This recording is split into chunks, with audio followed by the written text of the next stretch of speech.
pick up a couple of heads a night. Somebody give me a guillotine. I just might ride on my enemies. How can I fuck on my energy? Nowadays they just talk, but they talk about nothing. Nowadays everybody wanna say something. Goddamn, I'm the man and it feel like it. Give a damn about a hater when I feel like it. Not today, not today, not today, not tomorrow. Get out my way, please, I'm trying to get paid.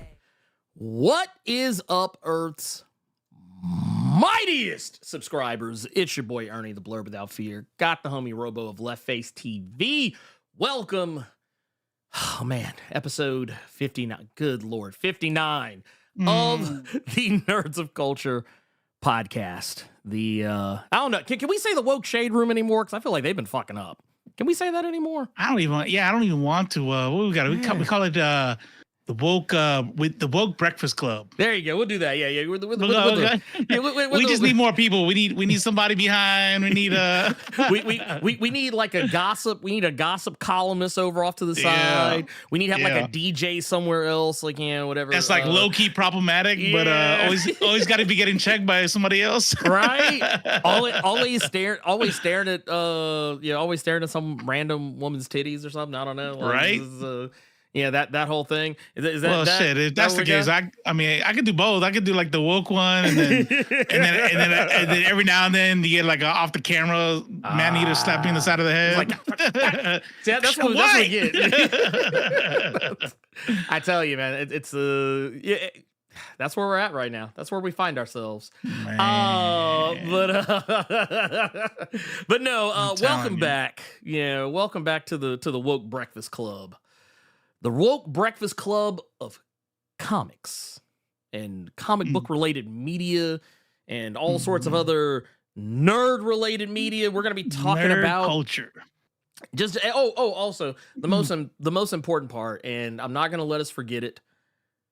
This is the most important part with the dash of Sasson.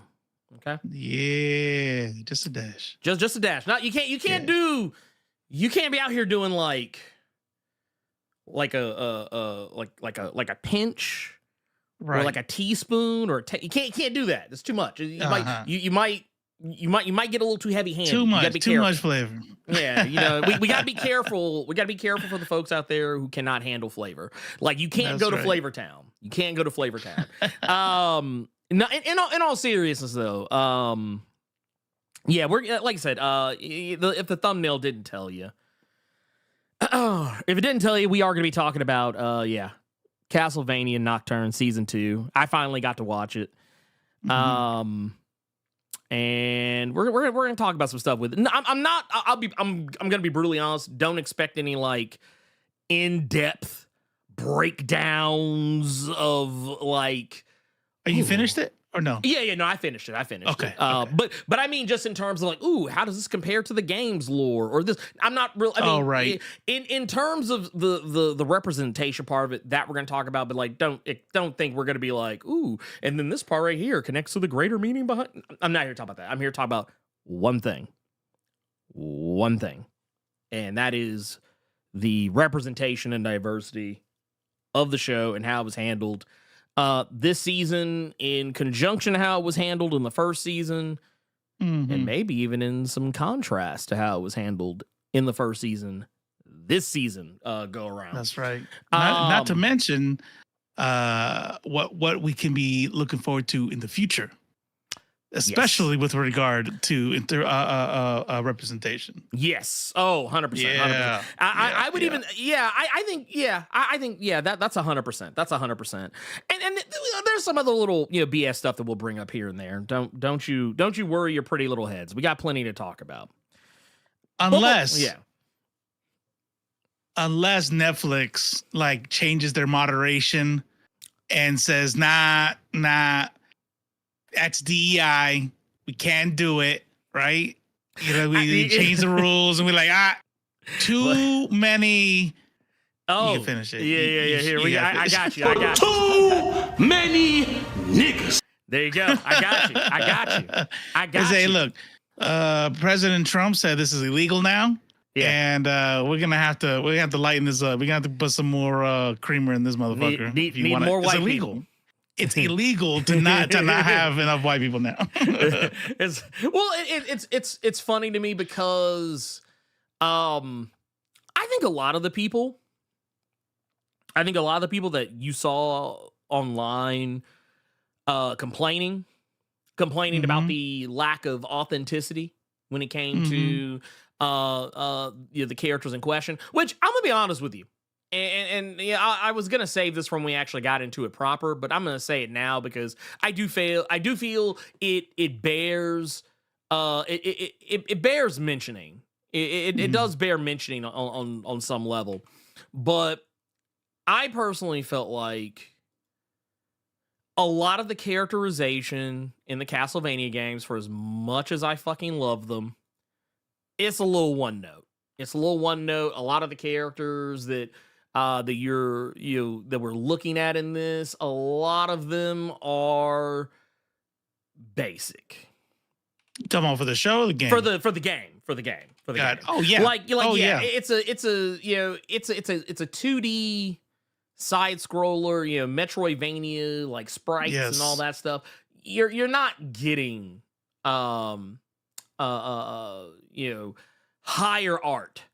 That's right. In terms, I mean, not to say that those games are good. Don't get me wrong. I love those games. They're fantastic. I think they are so much fun. But I always like to point to people that I still remember the OG. The OG dub of Symphony of the Night. Mm-hmm. And some of you probably do too. But there's the whole thing where Richter's like, "You steal men's souls." What is a man? It's a miserable pile of secrets. Look, they weren't exactly they weren't exactly Hamlet, okay? Let's not sit here and pretend. And I think there's a reason for it. Every now and then you'd have a good game, and typically they would come out of Japan. That it was a storytelling, right? That's yes. Like I feel like Final Fantasy was really good about that. Like, right, regardless of what year it was, they were coming out to tell a story. Right, 100%. But typically when it came to like the 80s and the early 90s, these games did not come out. This wasn't art. This was a moneymaker, yes. I mean, hopefully maybe even sell some toys, because that's where the money really was. Everything was about cartoons were to sell toys, video games to sell toys. Yes. Now it's flipped. And it's like, hey, let's make this movie. We can sell these video games. Let's make this movie we can sell, you know what I mean? But it's like, look, you want to see some cool programming? Get to kill some shit. People who pretend like Castlevania was like this dope ass, like super deep story. And it's like, they ruined my childhood. Like, it's like, bro. Stop. It was bad guy Dracula, kill bad guy, jump. You're corrupting the people. It was nothing. And then they say, hey, adaptations, let's make this bitch bad. And that's what the show did. Yeah, no, 100%. They made it bad as fuck, yeah. 100%. I will say this, before we get into it proper, there is something that I saw earlier that disturbed me. It disturbed me a lot. I'm not a huge fan of this kind of discourse, because all it does is that it makes me wonder. And when it makes me wonder, well, you get the rest. It gets my mind working. Now, I saw a little thing. It was a little TikTok video. I'm not going to play the video because it's not really saying anything. It's like one of those TikTok videos that people put up like a montage, a video montage that there's a question being asked, but there's no like actual like audio other than like a licensed song. So yeah, we're not going there for that. But I will say this, a TikTok user, and I'm probably gonna, oh no, I actually get it. I get their name now. Yeah, sometimes I got to read it a few times. But no, there was a TikTok user, Helen Icy Requiem. And I stumbled across their video, not because I was on TikTok, because I'm never on TikTok like that. But and that's before the ban. That's before the mysterious not ban. No, me neither. I'm never on TikTok. Like, I never stay up till like 3 a.m. scrolling through that bitch. It's like, nah, man. Like TikTok. That's for children. That's for babies. Hold on, I gotta make sure I post my. It's like I was like, oh wait, no. Wait, sorry, it's auto notification. My kids must have got into my phone. Man, no, sorry. Sorry, y'all heard that autoplay of this random dance video. That's right. But no, a person who worked on a particular movie that I think is kind of been on the lips and hearts of a lot of people since. God, it feels like it's been, a year? No, it's been 3 years. It's been 3 years, I think, since all that fell apart. But some of you may remember Batgirl. Some of you might remember it. I remember it mostly just because of the whole debacle of it. But basically, the long and short of it is that oh hey, look. There you go. Come for the wall chicken, stay for diversity. Well, we'll get to you in a minute. We'll get to you here in a moment. But no, basically what happened was, this movie was supposed to come out, did not come out, got deleted into the stratosphere after, Leslie Grace, the actress who was playing Batgirl. And of course, Michael Keaton, who was also involved in this, he was actually on set and filmed parts for, as a matter of fact, I think I got right here, bam, there you go. All of this was going on, but then out of nowhere the movie just got deleted into the shadow realm. Just they're like, nope, we're not doing this anymore. The movie is so bad. Test audiences says the worst movie they've ever seen. We're never ever going to release this movie into the light of day ever again. And then you fast forward a little bit, we got word that the movie was actually screened before it was deleted. But I always maintain the belief that someone has it. Like, they said it was deleted, but I'm willing to gamble somebody still got that bitch. Yeah, there's nothing. No way. Nothing on the internet. The internet is forever. Yeah. Oh, yeah, no. Somebody has it somewhere, and I guarantee you the thing that this one person posted that I think is quite prophetic. Not saying it's happened yet, but I think it will happen. Someone who worked on the movie, here, let's pull this up. Helen Icy Requiem says they posted a video with this, but it was basically to the tune of actually, let's pull this up first, just so y'all can kind of Hellenic. See. Oh, Hellenic Requiem, and that means like she's Greek or something. Hellenic means like Greek. Oh, whatever. They'll be all right. Their name is Requiem now. That's what their name is. Yeah. Actually, their name is Helen Icy Requiem. I like that better anyway. I like that better. I actually like it a lot better. But no, the video was simple. It was a little 15-second video that said, hey, what's your favorite piece of lost media? And then that kind of gets us back. That kind of gets us back to this, where they go on to say that it's actually so soul-crushing to see the amount of love and effort put into a film only for it to be turned into a tax write-off and completely deleted from existence. Now, if you go into the replies, because, there was a lot of people that responded to this, because, I'm sure they were all normal. Not all of them, but there were actually more normal than not. Oh, like, okay. this was actually one of the good ones. This was actually, scarily enough, one of the good ones. But basically, if you dug a little bit more into the situation, we actually get what I feel is probably the closest thing to a ray of hope. The closest thing to a ray of hope in all of this. And it's that this same person, the original poster, goes on to say that basically to give you, I guess, what it was that or actually it wasn't really them so much, but it was someone who was replying to it.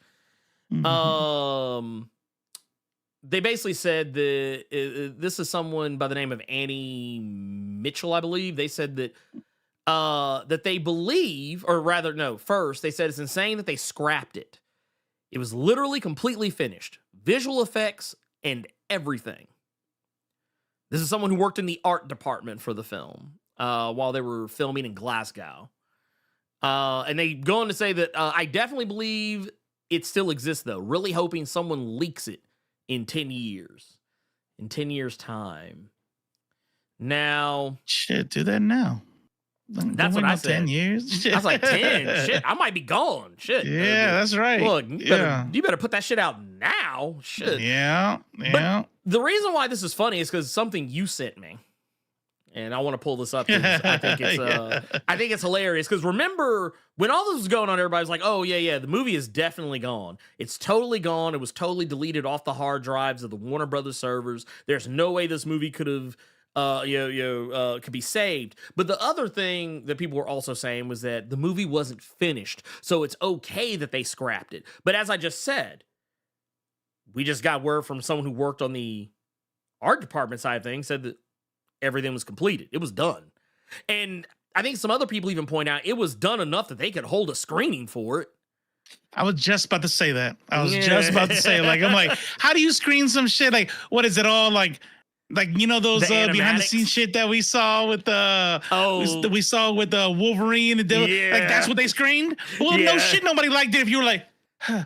See now, right here in this scene is when they're falling off a building, but they're just suspended by cables right here. Don't worry, we'll put. Of course, you had this shit up. That you screened it. No, we're gonna remove the wire harness in post. Don't worry about that. No, the way this person was talking, they were basically saying that this was not that situation. This was a fully finished, fully completed movie. If there was anything, maybe there was probably some stuff they could have gone back and polished. But right, like audio shit, yeah. Right, like maybe tweak the ADR a little bit so it don't sound like that Madam Web bullshit that came out, where it sounded like you could tell that the dude that was the bad guy was never actually talking. Would they look like some kung fu movies? It almost. It actually kind of almost did. Like, oh no, you know what it was? Is like you could look at him like, and I guess it's because I'm not trying to make it sound like I'm just some lip reading champion. But I've watched enough movies that I can tell when some shit's being ADR'd in. Yeah. And I'm also good enough to tell when someone's not actually saying the thing that they are actually saying at the time their face is being shown. Yeah. And every scene, it didn't matter if he was behind, it didn't matter if the camera was behind him or if the camera was looking him dead ass in the fucking eye. You could tell. Like it wasn't like one of those, oh, I noticed it because I was so good. No, I noticed it because of how it was that bad. It was that bad. It was that bad. But like to the point other reviewers were called like it wasn't like it's just me. No, everybody was saying that shit. They're like, dude, this is bad ADR. But I want to pull this up. This is courtesy of Robo here. Who brought this to my attention. I had forgotten about this post, but like as you said, the internet is forever. That's right. So someone on the DC Comics subreddit goes on to say that the Batgirl movie was not close to completion. It will not be leaked, clearing up a common misconception. This person goes on to say there's a common misconception I see floating around the past few days that Batgirl was a nearly finished film that was shelved. This is not the case at all. People are confusing the report that the initial shooting schedule was completed with the entire movie being close to finished. That's just wrong. Is everyone forgetting this was a 2023 movie? It likely had 6 months or more of post-production left, along with reshoots it would have needed. This isn't the case of WB shelving a movie that needed a few more dollars and a few more weeks. It needed a ton of work. Even in the director's statement on the movie's canon, they mentioned the movie was far from finished. Now, I just want to jump in right quick, double Dutch style, in the middle of that statement, because there's something funny about this. The reason why they said that they shit-canned the movie is because test screenings said the movie was bad. So, and I've seen test screenings. I've been to test screenings. I'm not saying that every time you're seeing like the fully finished product, but 99.99999% of the time of like the dozens upon dozens of test screenings I've gone to, the movie I saw at the test screening was a lot of times the movie I just ultimately wound up seeing. Like they might remove a scene, but it also depends on when the test the test screening is done. But 99.9% of the time, like I think when The Blackening came out, I saw a test screening of it before it came out, and the movie I saw in the theater was the same movie I saw, when it just came out. Right. So yeah. Right. I mean, it goes back to what we were saying about the screening. Like, why would they show it incomplete? Here's another thing: is like when he talks about like it needed 6 more months of post production and reshoots. Okay, they go to what kind of post production? Color correction, like you said, polishing up some edits. And if there was a reshoot, again, it goes back to what you're saying. Okay, I don't like this way this scene played. Let's reshoot it.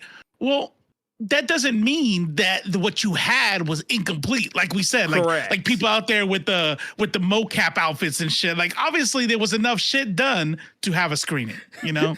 It wasn't like Michael Keaton walked out and like it cut from being like Michael Keaton in the bat costume to like an animatic where it's not even fully like rendered, where it's still got like you can still like there's no color. It's just Michael Keaton, and it's almost like when someone takes an action figure and just moving it across the screen. That's like, right. That's right. It's not doing that shit. Like they need to stop. They need to fucking stop with that. They need to fucking stop with that shit. And I'm gonna tell you right now, when that work print of X-Men Origins Wolverine came out, I watched it.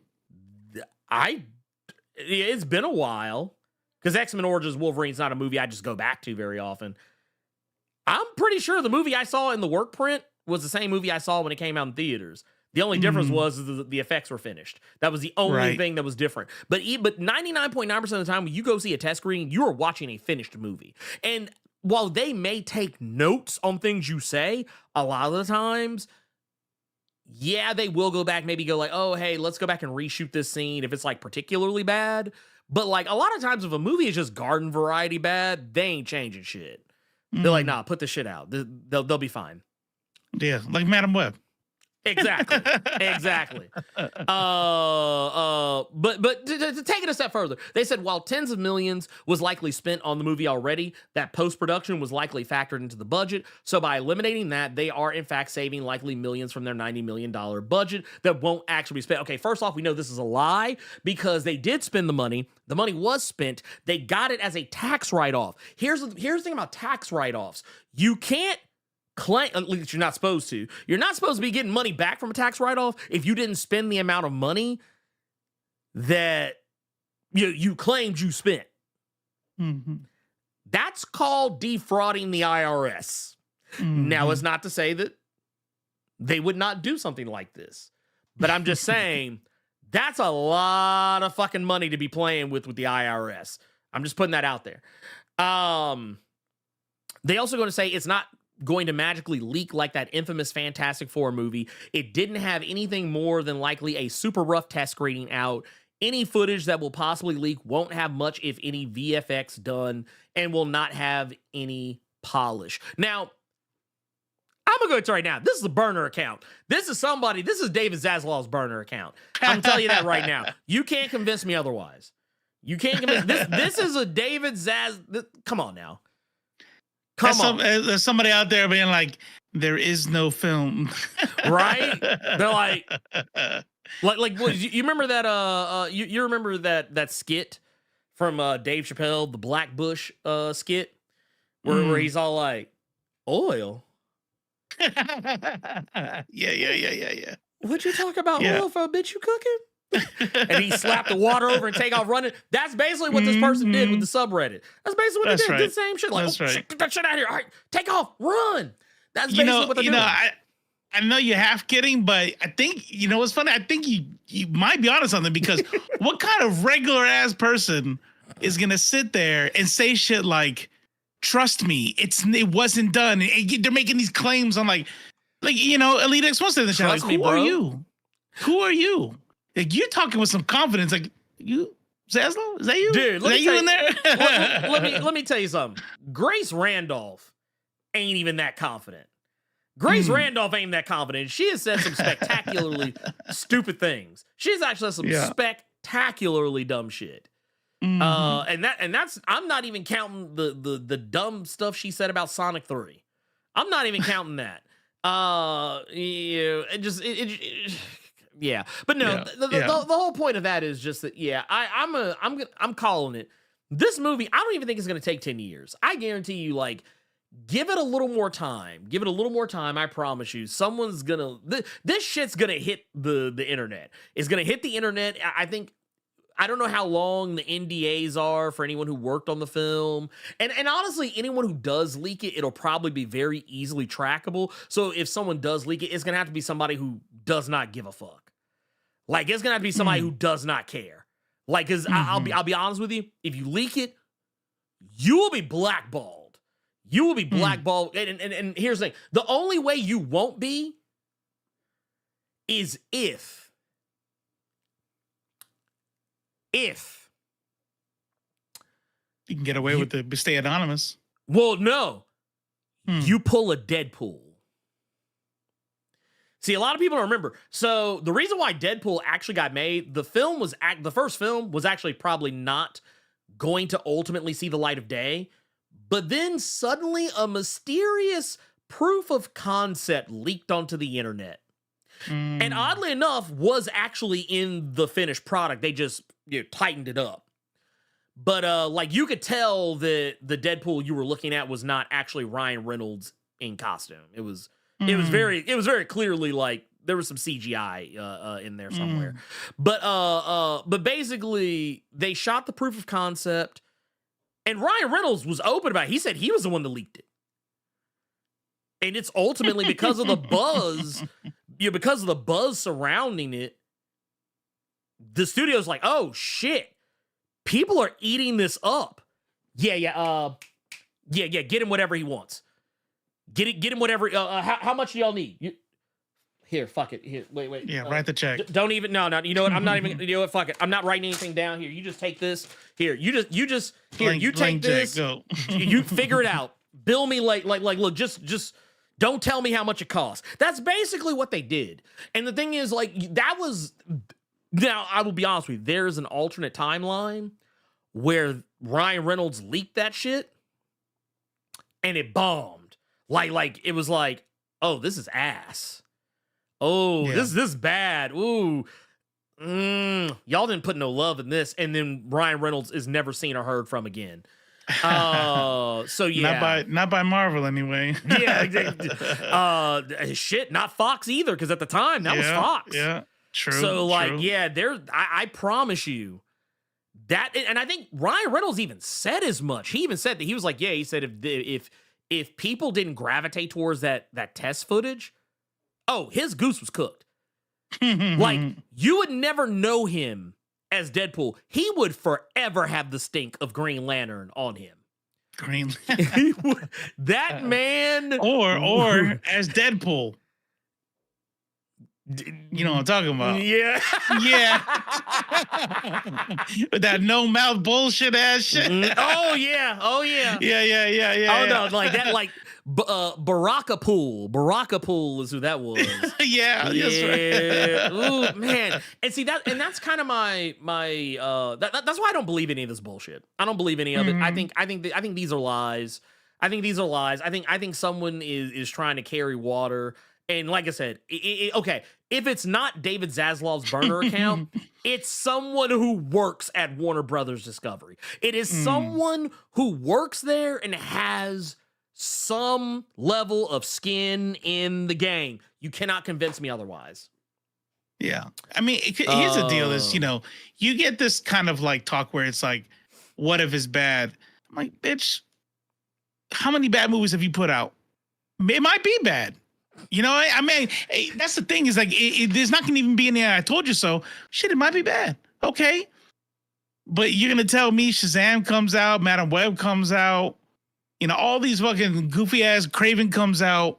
Oh, God. But then we get a black Batgirl. I'm like, nah, tax right off. Like, get the fuck out of here.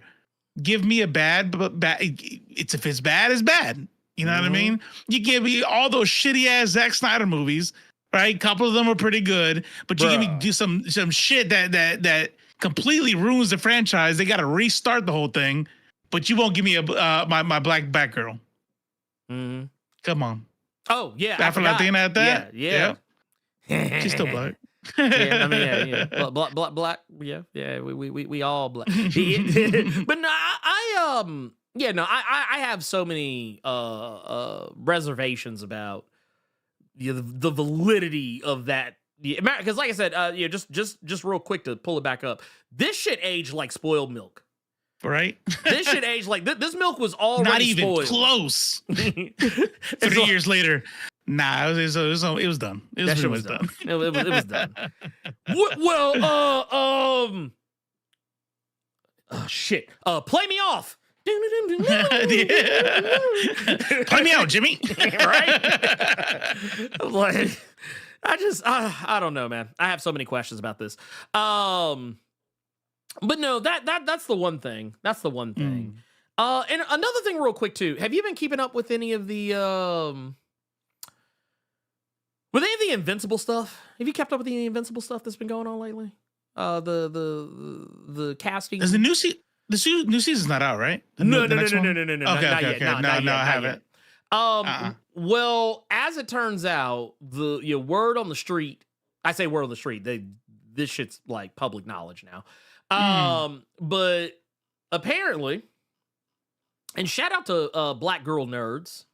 With the hookup on this. Love Black Girl Nerds. Those are the homies right there. All day, every day. All day, every day, out here.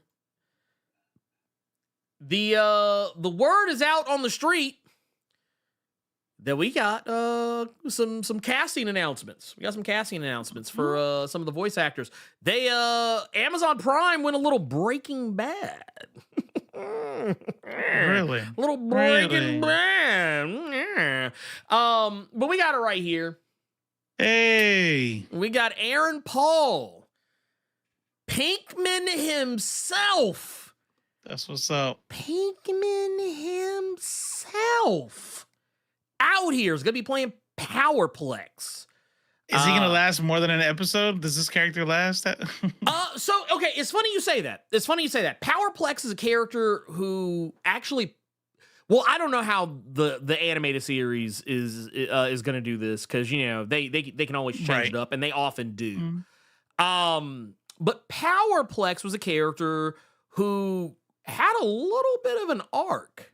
He shows up for, he was one of those characters. He shows up for a little bit, dips, shows up for a little bit, dips, shows up for a little bit, dips. That was kind of his thing. And he was short of a character who we have yet to see. And I think everybody knows who I'm talking around. Short of Conquest and Battle Beast, Powerplex was one of the most bout it motherfuckers that Invincible went up against. He was somebody that he wasn't necessarily oh, hey, this guy is going to be, this is the arc villain. No. He's not the arc villain. He's just a villain who shows up during an arc. He's there, but he ain't the end all be all, or whatever. But he's no punk either. No, he ain't. No. Look, I'm gonna tell you like this. His tombstone is gonna say he died, but he wasn't no bitch. Okay, he died, but he wasn't no bitch. But yeah, the thing that was kind of cool about him is that he actually had kind of a sympathetic backstory compared to most of Invincible's bad guys. For the most part, the Invincible series, the bad guys are typically just bad. They're it's rare that you encounter characters who are legitimately evil, but also had some level of nuance to them where you'd be like, man, I kind of feel sorry for this guy. Or if you don't feel sorry, you're kind of man, I kind of see where he's coming from. That kind of shit. Right. But yeah, Powerplex, his whole thing was pretty cool. I liked him as a character. I'm actually kind of shocked that he's gonna get some screen time, but he's not the only one.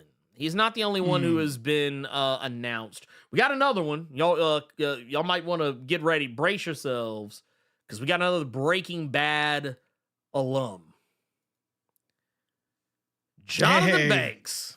Is it redacted? Yeah. They said, we ain't telling your punk ass. Like, we ain't telling your punk ass who he is. Y'all, look, I'm going to be honest with y'all. They're not telling you who he is, but I think we can all guess who he is. Who do you think he's going to be? Personally, I think he's going to be this motherfucker right here. Okay. That's the easy money. That's the easy money. And I only say that because, like, honestly, his voice would be perfect for it. His voice would actually be perfect for it. Yeah. You gotta have that gruff older dude. Yeah. Like, I mean, I'm just saying. Oh, you know what? I will say this, though. Elite X1 just brought up something that, I might change my opinion on that. There is another character. But I wouldn't want to. I don't know if I could hear Jonathan Banks as his character. And Dinosaurus. Yeah, Dinosaurus. Yeah, that's the one. I'm kind of like, man. I personally, I would love to see that shit. I would love to see me some Dinosaurus. For those that are not familiar with the character, Dinosaurus. He's what he sounds like. Yeah, sure is. Like whatever you think Dinosaurus is here. I'm gonna pull this up so y'all can kind of see what I'm talking about here. This is some 1990s. I'm trying to sell toys type shit right there. Oh yeah, this is a Ninja Turtles villain. This is a Ninja Turtles character. Dinosaurus. Yeah, he got it was a dinosaur back in the day. Kang went back in time, accidentally dropped some ooze. A baby T-Rex got in the ooze. And there you go. There's your villain. Well, but you know what it was? You remember like Ninja Turtles? They used to have those. Oh man, God, I forget their names. I'm blanking on right now. But the Triceratons. It was the Triceratons. It was a race full of Triceratops people. Just right. Full stop. Right. It's like, oh hey, apparently they had another race we didn't know about called the Rexaurus. Yeah, the Rexarans or whatever, or the Tyrannoton. Yeah, there you go. That's Tyrannosaurans. But no, this guy, he wasn't a one shot either. He popped up like, and this is why I think they should do it Powerplex too, because Powerplex was the same way. Don't one and done this guy. Let him be like he was in the comic, where he just like shows up for a little bit, dips, shows up for a little bit, dips, shows up for a little bit, dips. And it's the best because his character, I don't want to say too much, but like, to me, he was kind of like the prototype for the Immortal Hulk, just in terms of what he stood for. But yeah, so I'm 100% in. I'm 100% in for this. I would love to see this, but I personally don't think that's who he's going to be playing. There is another actor who is also redacted, who I think maybe that could be the case.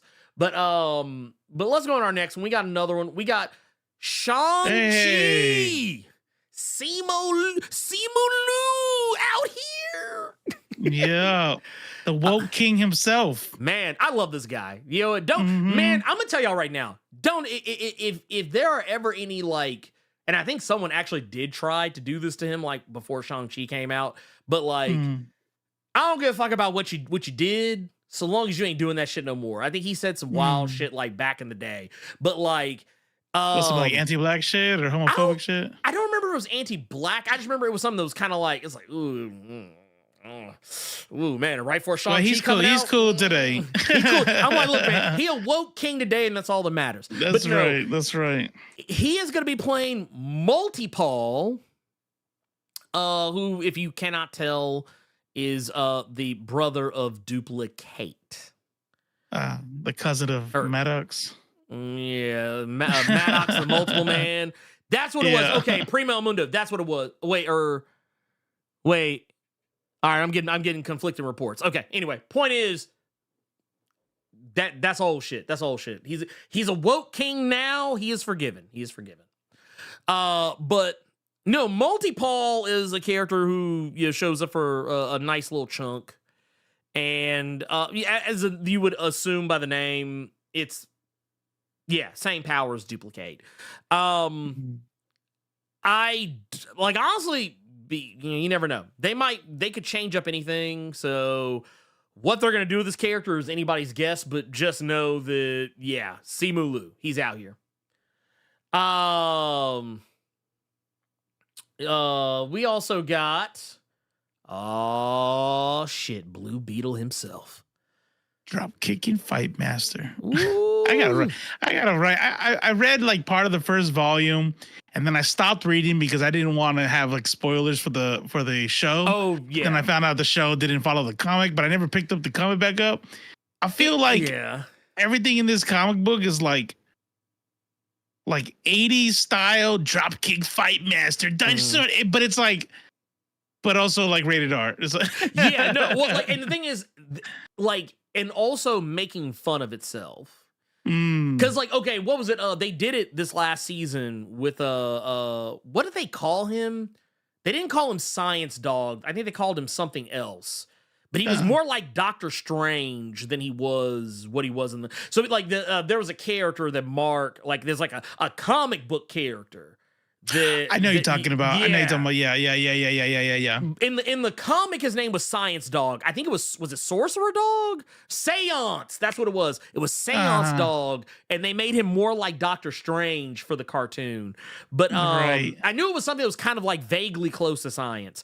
But like, they do little things where they kind of like the stuff with the Reanimin. That stuff was done out of order from the comic. The whole thing with his with Invincible's best friend being gay, that was something that didn't come up to like super duper mega later in the comic. And all the stuff with Amber is not even the same character anymore. I mean, they did make her black, but like they also gave her like way more agency, made her way less of like a non-entity. And I pray that they avoid the problematic send-off they did for her as a character. But no, Robo, feel free to correct me if I get this wrong. Is it Zolo? I always thought it was Zolo. Given his last name, it's probably Sholo. Oh, Sholo. Thank you. Okay. Yeah. But I wouldn't be surprised if like his PR they just call him Zolo. Probably. They're like, like if you called him that, he wouldn't correct you. Because that sounds like an indigenous ass name right there. That's some Azteca shit right there. Yeah. So, and they do their X's like an SH. Okay. So just in case, Zolo, Sholo, we doing both of them. There you go. Sholo Maridueña, who, for those who know from Cobra Kai, Blue Beetle, fantastic actor. He's actually like, I'm not gonna hold you. Like when everyone was going gaga for Cobra Kai, he was the reason I was actually really into it at first. Like, I mean, all the other stuff, the nostalgia was cool, but I really liked the arc they had for him as a character, even though they kind of dropped the ball with him a little bit, kind of a little later in like I think it was I can't remember, was the third season, fourth season? There were some points where they just got really weird with this character. I didn't like any of that. But I like him as an actor. But no, Dropkick and Fight Master, that is something that comes up, and you're gonna notice a theme here, Robo. Well, not with her, obviously. But there's Becky Duvall. They got Kate and Mara. This is, for those who don't know, Sue Storm herself, but the one we don't talk about. From Fan Forstick. The Fan Forstick Invisible Woman. But the good one. Good one. Yeah, right. Oh God. Oh my Lord. Never again. I don't really have a whole heap of a lot to say about this one. And then we've also got Mr. Lou, who is I think it's she or she?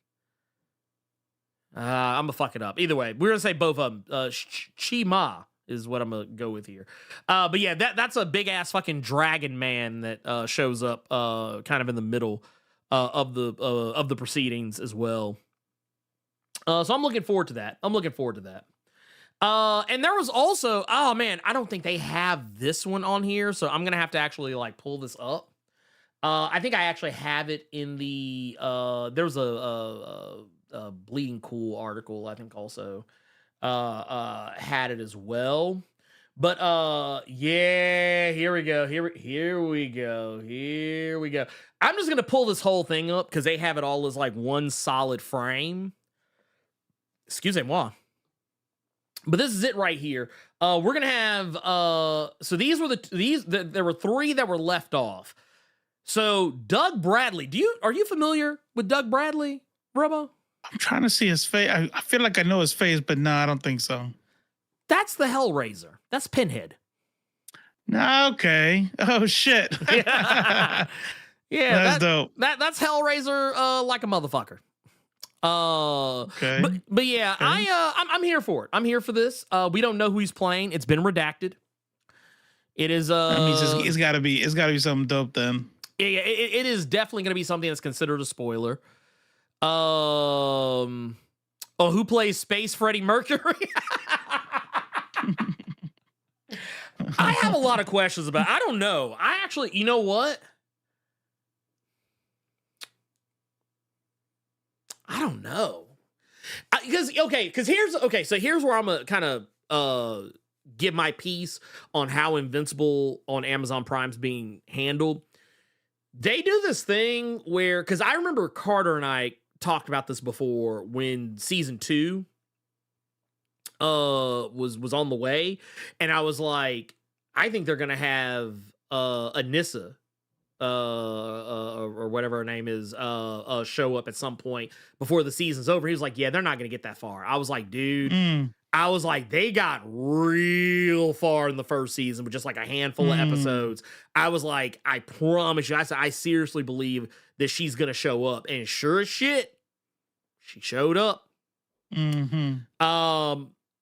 I agree with the infamous Mike Manhattan, but here's what I think.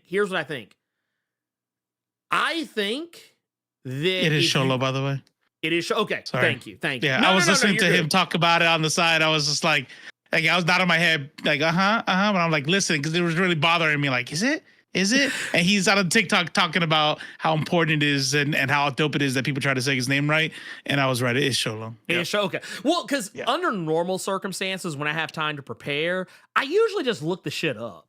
It's kind of like when oh my god, old girl who played America Chavez. I actually like looked for videos where she said her name because I was like, yeah, and you have to because Google does this thing where there's some YouTube videos and Google where it's like, here, click to pronounce. Yep. And it said Zolo, and I was like, I don't know. And then I kept looking and I found a TikTok with him talking about it. All right, let me see what he says. And he said his name at the very end of the goddamn video, but finally he said it. Well, no, they did the same thing. So, like, real quick, what they did this. So the same thing I did with Doctor Who, because the actor who plays Doctor Who, his name is Ncuti Gatwa. But had I just looked that shit up, I would not have gotten it because, like, a lot of times, especially with like very like African names or names that have a lot of rooting in African languages, I always tell people that, like, while I am familiar, like, I don't speak any other languages fluently, I'm familiar enough with a lot of languages that I understand the rubric for how a lot of things are pronounced. But that doesn't mean that everything is pronounced. Kind of like the same with English, where there's, like, depending on what the word is, an A can be an or an A. Like, depending on what that is. So it's the same thing with lots of other languages. And I remember when I was looking up his name, I was like, because, you know, depending on, like, because I remember there were a lot of people who gave me shit for how I was pronouncing M'Baku's name on, or no, not M'Baku. How I pronounced Killmonger's government name. But I was like, that's what he said. Like, cause I remember, cause when I was doing a video, I kept calling him Injidaka. And I was like, normally as if there's like a letter at the front and an apostrophe and then goes into something else, usually you either say like a part or a little bit of that letter and then carry on. And I was like, if you go back and watch the movie, that's how he says it. And I was like, I said, so is he wrong or is there something else? And I started like trying to look up other people and it's such a unusual name that I couldn't find anybody actually saying it who was of actual African descent. But point of the matter is that was the tantrum. But that's important. No, it's important. But that's important. Yeah, that's important. No. I think people need to be saying their people's names right. People need to be saying people's names right. I know. What was something that just came up? I know. I know you're trying to get back on topic, but there was something. Go ahead. What was something that just came up where it was like, oh, I thought it was you spent this whole time. Oh, that's what it was. It was talking about Zhao Hongshu, right? Oh, and we were talking about Red Book and shit. And it was like people were like on Red Note talking about like we're learning how to say it right. It's Zhao Hongshu, and then this black dude came up and he had an African name. I don't remember what the name is, and it was like just pretend it was like Mbawe or something. He was like, and that's dope. Y'all like that name, but. So you can pronounce it. It's weird because you told me you couldn't pronounce my name. Yeah. But now all these white people want to be like saying the name right and shit. Well, you know what it is? So you know how we talk about proximity to whiteness? Mm-hmm. There is also proximity to Asianness. Because people like I always tell folks, and I think we even talked about it before at some point recently. And I said, it was one of our questions, one of our call-ins a couple of weeks ago, I think. And when we were talking, I said, if you want to catch the attention of all people, put that shit in an anime art style. And I'm going to tell you why. Because it doesn't matter who it is. Even the white people who like hate seeing diversity and shit like that, or the black people who just love anime in general, I was like, they'll eat that shit up and it'll be like a gateway drug to get people to to take it more seriously. Because I said, I'm gonna tell you right now, because it is Asian, it's more exotic. It's the same reason why you have that, even though I know there are some people, and I'm not here to have an argument about it. Mm-hmm. There are some people who believe watching anime in subbed,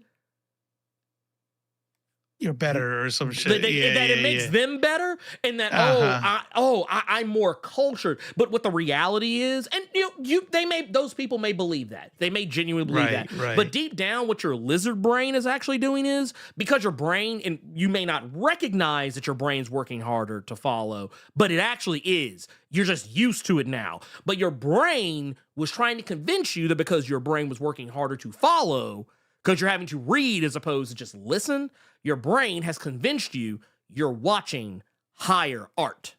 Yeah. And it's not just an anime thing. The reason why I know this is not just because of anime. I know this because I used to be a fucking foreign film snob. I used to be that guy, be like, oh, well, actually, the French version is so much better. The language is so much more natural, and the dub is just it doesn't catch the subtle nuances of the French language. I don't even fucking speak French. I don't even know anything about fucking French. But like, it's the same shit. And people see that exoticness, that proximity to exoticness. Yeah. You see that shit with British accents. Yes. Like, if it's a documentary, better have a British dude because it's automatically correct now. Bro, let me tell you something. I watched one of those dumbass P. Diddy documentaries the other day, and the dude who was talking, I'm not gonna lie, I wish they'd have gotten somebody else. I actually looked up at one point and was like, man, they should have got a British guy to do this. I'm saying. I would have paid way more attention. Listen, I don't know. You might be right. It might be my brain. I don't know what it's doing, but you are absolutely correct. Yeah. Because when I see an anime, and you told me there was an anime about this, evil Superman who has a son, and it's like, and then the son doesn't want to follow the evil Superman. I'm like, damn, this shit's dope. Okay, boom, off the bat, off rip.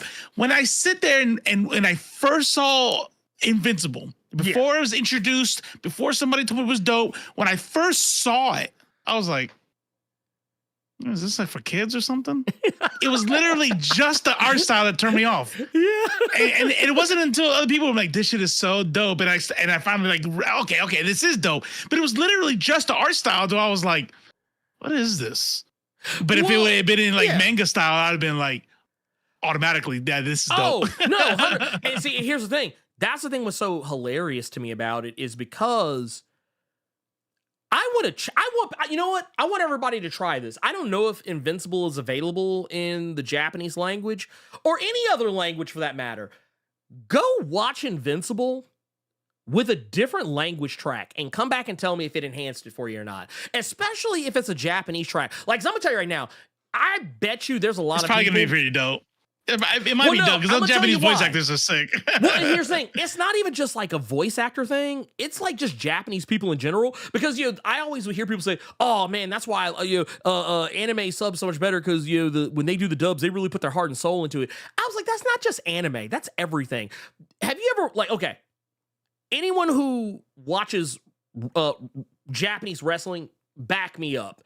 Whenever there's like a New Japan Pro Wrestling pay-per-view. Y'all remember that thing I did like some Blerd caves ago where I did like the Japanese introduction? Shit sounds fucking epic, didn't it? I'm not even a native Japanese speaker. I don't even think I did that particularly good of a job of it. I actually kind of intentionally phoned it in a little bit so it would be funnier. But the thing is, when you hear that, we'll be like, like, dude. You're like, ooh, dude, this is gonna be dope, dude. When they do like the thing where they're setting up the main event for the evening and they're like doing like give you the backstory. That shit sounds like you literally just tuned in and they're like it's almost like some Last Time on Dragon Ball Z, but in Japanese. Right. I'm telling you, it's the language your mind has and once again, I know there's gonna be that asshole that's gonna come here and say, "Well, Ernie, actually." You're wrong. I've been watching anime for 20 years and my brain doesn't work. Once again, shut the fuck up. I am talking about you, but I'm talking about you when you first started and your brain has been following that fucking dopamine hit ever since. Our brains are not as complex as people want to believe they are. They are not to mention, what's the saying? If it don't apply, let it slide. Yeah. Well, keep moving then. Yeah, but speaking of keeping it moving, I will say just real quick, I do want to show, I just think these are funny more than they are anything else. We've got, I'm not familiar with Christian Convery. Christian Convery, but he's going to be playing Oliver, so that's going to be fun. Wonder how long that's going to last. It's a little kid, so I'm imagining like some brutal ass bloody death. It's gotta be. Well, no. So the funny thing about it is, I don't know if you remember this from the second season. Oliver ages quickly. Oh, that's right. That's who he is. Okay, that's right. That's right. That's he's right. the little brother. Right. That's the little brother. So I don't know how much longer he's going to be hanging around. And then we got John DiMaggio, which if you're not familiar with who John DiMaggio is, he's typically the guy who plays Lobo in a lot of voice acted stuff, and he's also was it Marcus Phoenix from the Gears of War games, if I remember correctly. Listen to Marvel Rivals in Japanese. That's a good idea. Remember when we were doing I remember y'all had me tripping when y'all were playing Helldivers in Spanish. I was like, bro, that's just because I would occasionally hear it through y'all's headphones, and I'd be like, that shit does sound kind of epic, though. I'm not gonna hold you. That's where I remember the name from. Bender. And Bender. John DiMaggio's Bender. That's right. That's right. That's true. That Bender is also Bending true. Rodriguez. That's exactly his name. I mean, but that's kind of my point, though. Like, everything in Japanese sounds so much more epic, and and that's not a bad thing. I think it's perfectly okay to feel that way.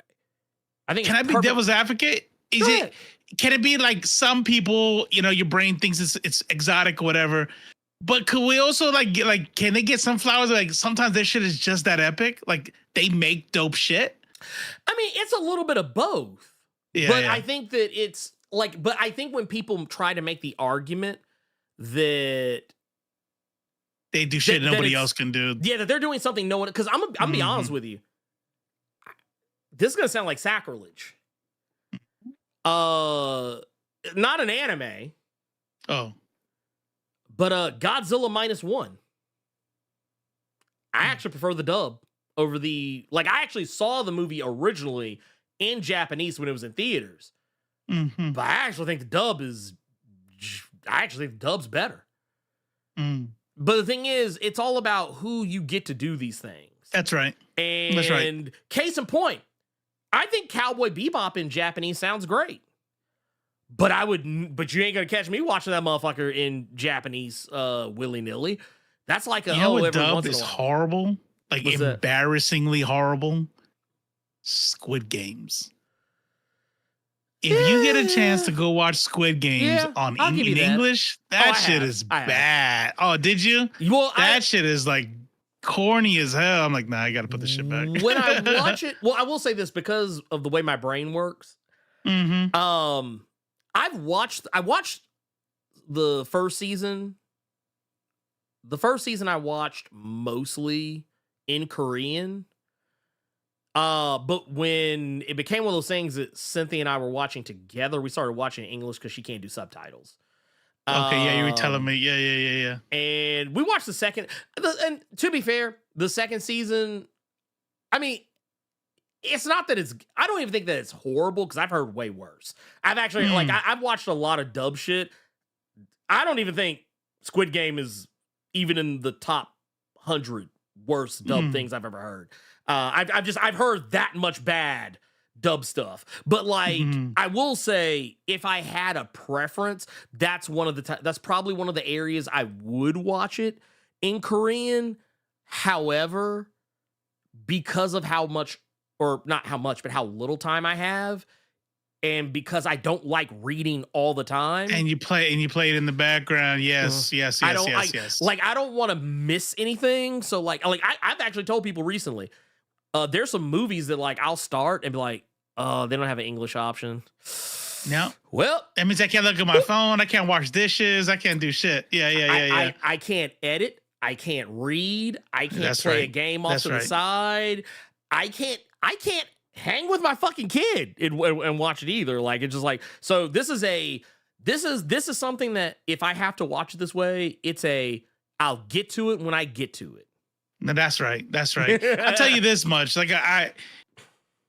I won't say that I've seen that much dubs. I'm super experienced with it, but almost all of my anime, unless I'm really digging it and I'm sitting on the couch watching this motherfucker, I have to watch it dub because, like you said, I have an issue with unless it's like a legit movie, hey, turn the lights off, let's put some popcorn in front of me. I don't watch TV shows like that, especially cartoon, anime, 30-minute. It doesn't matter if it's The Office. It don't matter my favorite show or whatever.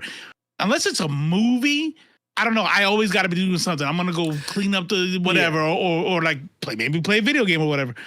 I have never ever turned off an anime and said, nah, I'm only gonna be able to watch this if I can watch it when I can watch it, when I can look at the screen. Yeah. I had Squid Games. I had to do that, and I think it was because of the difference. And you know what's funny? I will say this much: I'm not sure I would feel that way if I had started it in English. Okay, if I always watched English, I'd be like, this is how it sounds, right? But when I had already started in Korean, I was used to however it was being said. That when it switched to English. You said something earlier with the whole the nuance of the language type shit. Now, I don't fucking know a lick of Korean, not even a little bit. I used to know how to say thank you, but now I already forgot that. But but there is something to the inflection and how they say words. Where not that it means more to me or it's whatever, but if you're used to hearing that sort of inflection and you match it with the emotion on their face and stuff, that when it flips to another language and they're not doing the same inflections, it's it throws everything off and you're like, I wish I had just been watching in English from the beginning because I can't. Well, the true hero, you can teach me, but I mean, my thing is, so for me, And this is why I think this is why I also believe the mystique of the Japanese language is real. I watched Tokusatsu. It's not voice acting. It's just acting. Because the same types of voices you hear in anime, they do the exact same shit in Tokusatsu. It's the same shit. The same types of beats, the same types of transitions, the same types of way that they say things. Like, you know, when you watch like an anime and then a character's like doing something, they're like all of a sudden like they get like shocked, like, and then it's like, they do the exact same shit in live action. They do the exact same shit. It is literal. Like, that's why I always tell people, it's not anime. It's just the Japanese language in general. Like, it's sure. It's also there because, like, the same way the characters will like get the teardrop over their head and pass out, or they'll say something and no one responds, and then there'll be somebody be like very deadpan, be like, and then the other character's like, they do the exact. They do it. You're absolutely everything. Right. They do it in fucking. You're absolutely everything. right, because you look at old school like fucking kung fu movies. Yep. Right? I mean, it's sometimes when you attach something, you know, like there's just, it sounds dope. You know, it's kind of like when you say, wow, when somebody speaks this language, that shit is sexy as fuck. Like, ooh, listen to her speak French, right? There's some stereotypes. Japanese, maybe it's the fault of kung fu in the 70s and 80s or whatever. Yeah. But whenever you hear, and it's he about to fuck some shit up. And then you hear the you don't come over here to my neighborhood. And it's like, nah, give me that Japanese shit. I will say, you know what it is too? I think I know what it is. You just helped me unlock the secret. You know what it is? Ooh, what's up? I remember a comedian I don't know why I just talked about him, like they don't make comedy or that I don't watch them anymore. There's a comedian named Eddie Izzard. Okay. And I've heard the not name, mistaken, I think they might have transitioned to she, her pronouns. So I'm just going to use that. But basically, she had a bit where it's 20% what you say. Or no. It's 20% how you look, 70% how you sound, 10% what you say. I feel that is what it is, because I'm going to tell you what the problem is. I think hearing the dialogue that they're saying in English, it doesn't rob you of the mystique, because not necessarily just because it doesn't sound as cool, like in terms of like, oh man, it sounds so epic the way they say it. I think there's something else going on that people are ignoring. It makes you realize what they're saying is kind of fucking dumb. That's fair. Because when you think about it, like when they say the name of a move, there's a reason why in dubs now. It used to be there was a time where they would actually just say the thing that they were saying. They did like a special attack. Yeah. Now they don't do that as much anymore. Like they do it when they just sprinkle starlight. Like if you watch Form 2. Yeah. Like Demon Slayer, they don't do that. That's right. They say Hirokami Kagura. You know, they stick to. And now they'll still say like the water breathing, this, that, and the other. Yeah. But they'll still say the Japanese name, because at the end of the day, water falling on the leaf of the cherry blossom just don't sound as lit. When you actually say and that's how the language is. That's how they do names and shit too. Yeah, I think the inflection does sound dope too, though, because it does. Like, and you don't speak English that way. You know what I mean? Like if you go, okay, now let's like he says, "How dare you? You killed my daughter." Like in English, you don't go, "You killed my daughter." Like, you're not gonna do that. You're gonna go, "You killed my daughter." Like it's gonna be, and it's like I need the Japanese inflection. You know what I mean? It's that 70%. Yeah. 100%. How you sound. Yes. Well, 70%, not 100, but you're right. Well, no. That's what I'm saying. It's that. It's that 70% how you sound. Yeah. And I keep telling people this, when you look at what is being said, and there's some things that just honestly do not translate the exact same way. And at the end of the day, I don't think there's any right or wrong way to consume anime. Because once again, I just sat here talking a good game about how I don't like watching subtitled anime sometimes because I like doing other stuff. But here's the thing. Right. Here's a trick, though, and I want to give y'all a little bit of game about myself. It's not that I can't keep up, because I've actually gotten so good at, because of watching so much anime, watching so much tokusatsu, which 99.99999999999% of all tokusatsu, with the exception of like Godzilla, is not available in English. There's like maybe one season of Super Sentai I think that got dubbed in English, and it's one of the older ones. But the point I'm trying to make here is that I've watched a lot of this stuff, and I've actually gotten really good where, like, a lot of the times what I do, I'll usually read like the first part of a sentence and the last part of a sentence, or sometimes just the first part, because usually I can figure out where what they're talking about, because that's another thing about Japanese dialogue. You notice it more when you watch it dubbed. They repeat themselves a lot. But that said, I clearly don't have a problem making that concession for tokusatsu, but I also wait until I have full undivided attention for that, because even though I kind of can follow, I don't want to miss anything. On the off chance, it's usually, it's never really because I think, oh, I can't keep up. It's like, on the off chance I miss something, I don't want to have to rewind and go back. But yeah, like Japanese people are having this same conversation about Pulp Fiction, and you're like, nah, like Samuel Jackson doesn't hit the same with the C. Rouse says.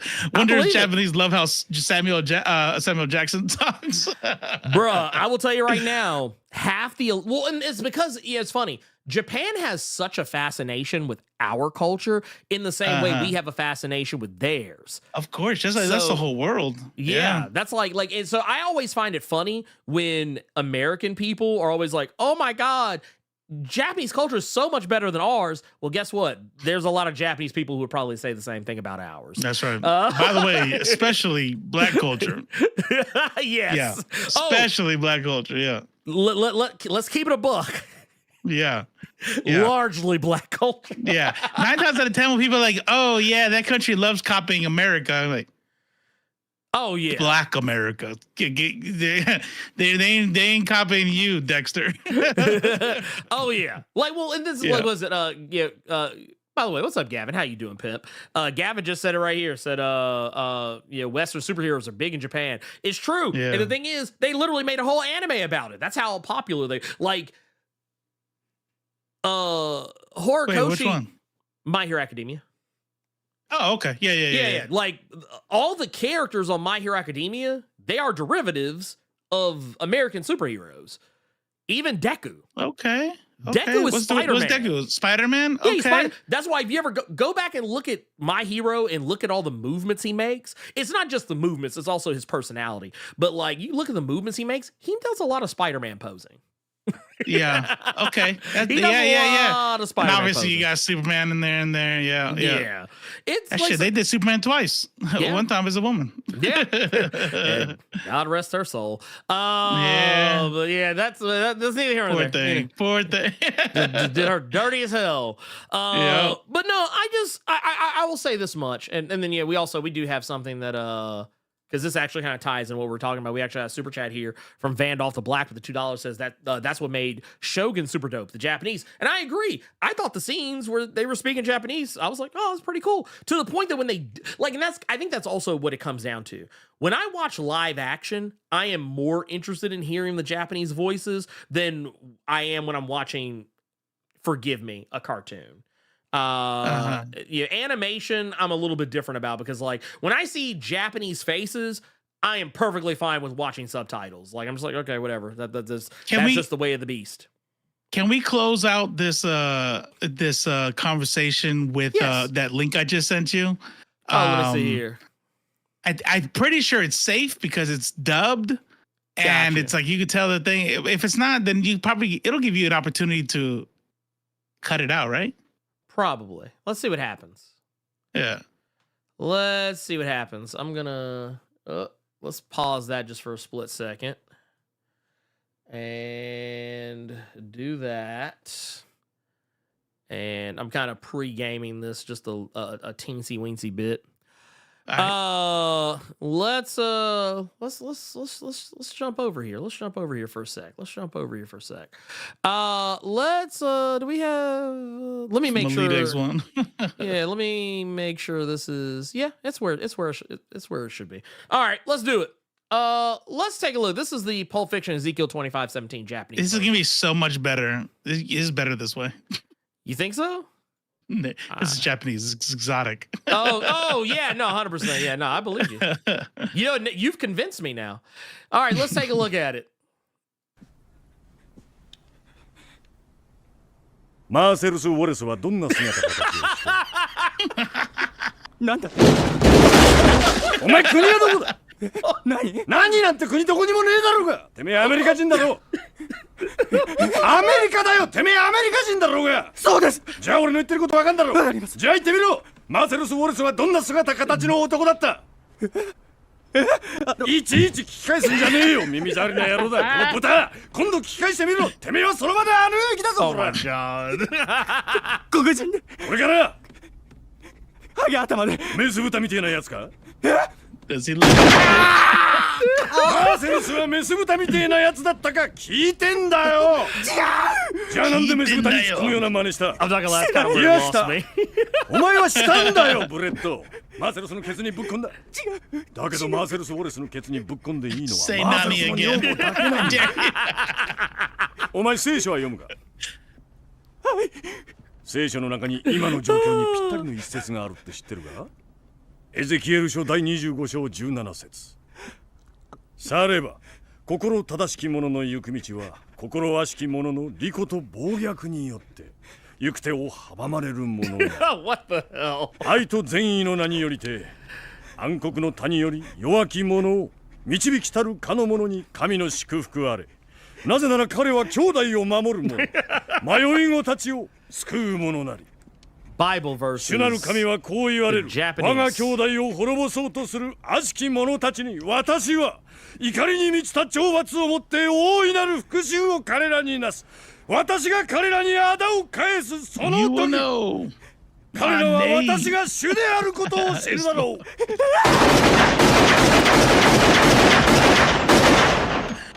Fuck, I love this movie. I don't care. I will say. Wait. I didn't mean to start playing that one. I'll come back to them later. I'll come back to Khadijah later. I got into my say. Look, I just wanted. I want to just tell y'all the look that Khadijah is giving me right now. I don't appreciate it. Like, look at this. Like they're like. They're like, wait. They're like, hold on, wait a minute. They're like, wait a minute. You ain't turning my video off. Yeah, where do you think you're going? No. Look, Khadijah, I said I'm gonna be back. Jeez. God, go on. I'll be back. By the way, Eddie Izzard, I feel like you just call them whatever because they said they go however I feel. If I feel like a girl that day, it's she, her. If I feel like a boy, it's whatever. She's gender fluid. So okay. If you say she, you're not wrong. If you say he, you're not wrong. There you go. If you say they, you're not wrong. Gender fluid. There you go. Well, you know it's easy what? that way. Love it. Hey. Yeah. Maximum. I'm lazy. Listen, I had a buddy who's they them, and who was they them, and let me tell you, me as a middle-aged baby Gen Xer, I don't know why, but the they them thing is literally like trigonometry for me. I will forever be like, yeah, he said they because I want a compass, right? Right. But I can never get that shit. And then all of a sudden, I saw their profile changed to they he. And I DM'd them I DM'd them. I'm like, I just want to say I'm sorry this sounds problematic, but fucking thank you. I'm like, man, I keep fucking that up. Actually, to be fair, that kind of happened with my stepson too, because I actually kept up pretty good with it, but before he came out as trans, he was non-binary. See, that's rough. and I want to put it like this: I had known this kid, since he was like 5 years old. As a little girl, yeah. And so like it took me a little while, but I mean I adapt pretty well. But like every once in a blue moon, I would probably slip up just because force a habit. When you've been raising someone like for the majority of their life up to that point, like it's kind of like, well, yeah. But I mean, but then like but after that, then what made it difficult was when he switched to being him. And then I was like, he had just gotten used to the. I was like, man, I was like, you fucking with me? I was like, yeah. I was like, you know what? I'm just not gonna talk to you anymore. How about that? I was like, look, I'm just gonna say your name. I'm just gonna say your name. You know, that's right. That's right. They got a name. But no, to get us where we're going, and we're I will say this real quick, just on that. I thought it sounded cool, but there are parts of it where like it's just like, nah, I need the real thing. That's right. I need Sam back in. Look, can we just have Sam say it? Can Sam L come in and read it? He needs like, 'cause I need to hear it in his voice. Like it sounded cool. It goes back to that thing. How you say it, right? It's like, if it's kung fu, if it's martial arts, if it's like anime type shit, I want that Japanese, let's go, I'm getting it in, right? But if it's supposed to be Samuel Jackson doing the say what one more time, no, I don't want Japanese. I need Samuel Jackson.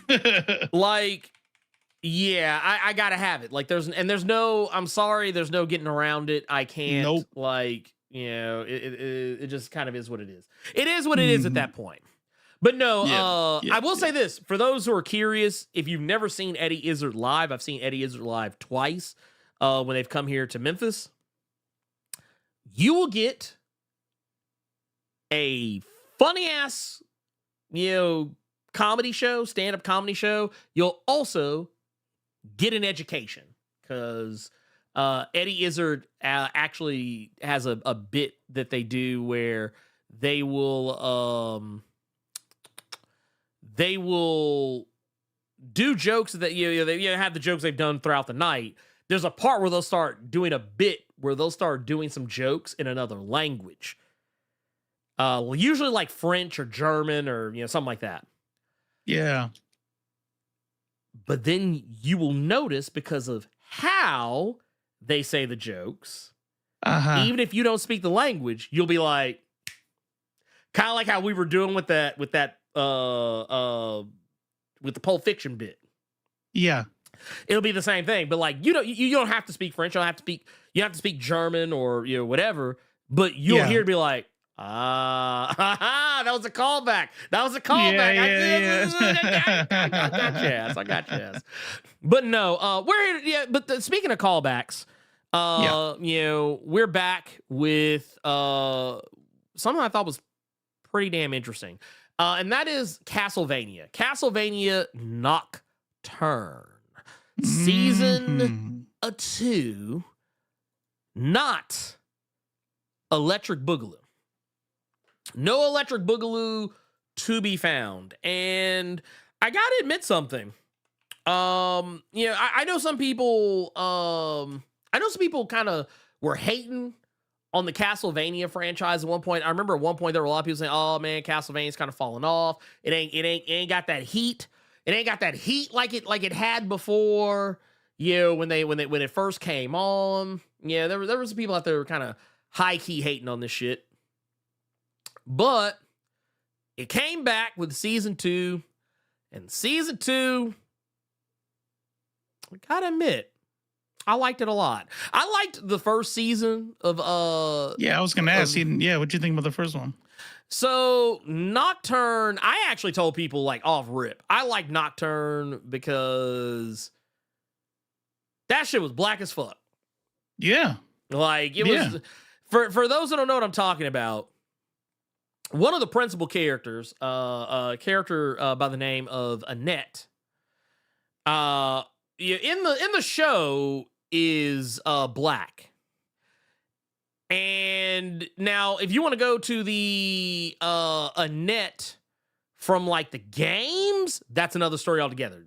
White as like white as new apartment walls. With those six blocks of graphics. Right, like just like white as I don't know what. But yeah, no, like that. She looks like them aliens that driver. That looks like them aliens that were making the clones. Yeah, the engineers. Look like the engineers in this bitch. No. The ones from Star Wars, the prequels. The Genosians. Yeah, or what it was. Oh my god. Oh my god. Yeah, 100%. But no, like they teed her up with they teed her up with some melanin.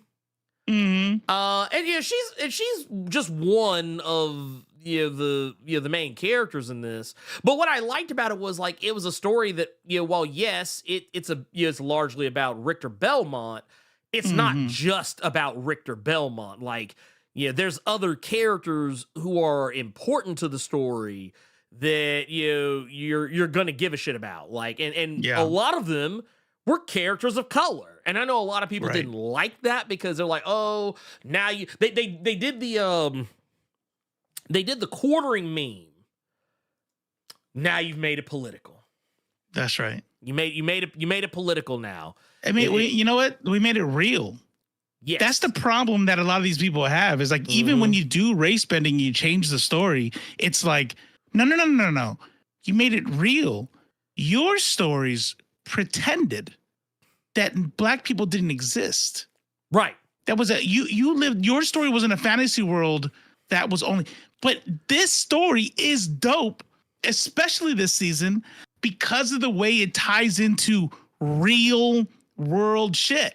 Like the French Revolution sparking the Haitian Revolution, and the way that people brought over spouses and unfortunately enslaved people from the New World, and then they became free people when slavery. And so of course there were black people around. Oh, 100%.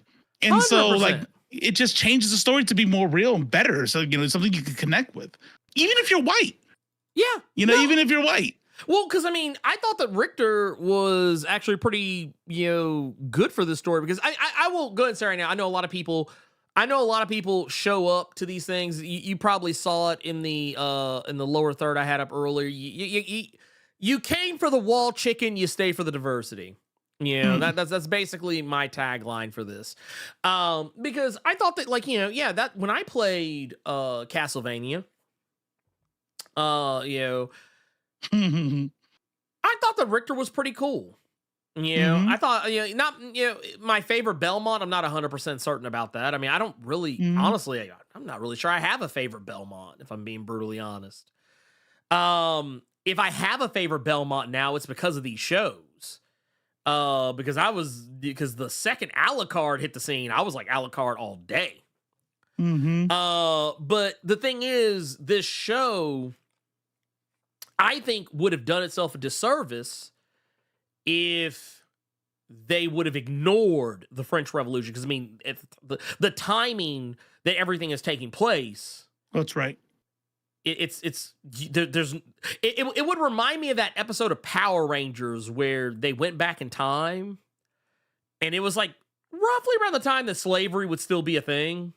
And you got a whole ass black girl like hanging out with y'all, and ain't nobody called her the N-word. That's it. You pretending some shit. Yeah, exactly. Like, I'm sorry, but like I cannot I think I forget what season it was, but every time I try and go back and watch that episode, I'm just like, nah, skip this shit. This ain't it. This ain't it's high key offensive.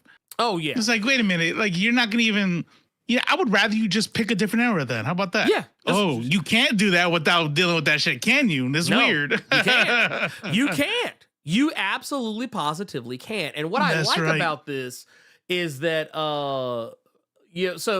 as like we kind of alluded earlier, you have Annette, who is I would actually dare say probably one of the, actually, it's kind of hard to peg one down. Actually, let's save Annette. We're going to go in the order that we're going to start with Drolta, because I think Drolta was the real standout. Please do. He's like, what, you know what? I want want to ask you a quick question. Y'all talk about Anissa, man. Drolta, I could save Drolta.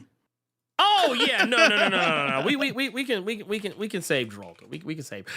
Have you ever watched anything with Drolta's voice actress? Well, I don't know. Maybe I have, and you're about to tell me. Have you ever watched P-Valley? No. It's the show about the strip club in the South. Technically kind of in and around my area. Oh. No, I haven't. Here, I got you. But I got you right here, pimp. I got you. Look, I was prepared. This her name is Alarka Johnson. She's the voice actress for Drolta. I will say this. What I really enjoyed about the performance that they turned in with Drolta was that when you start out in the first season, she's a character that you can get behind. Apologies. Danger. I apologize. I'm sorry. I misspoke.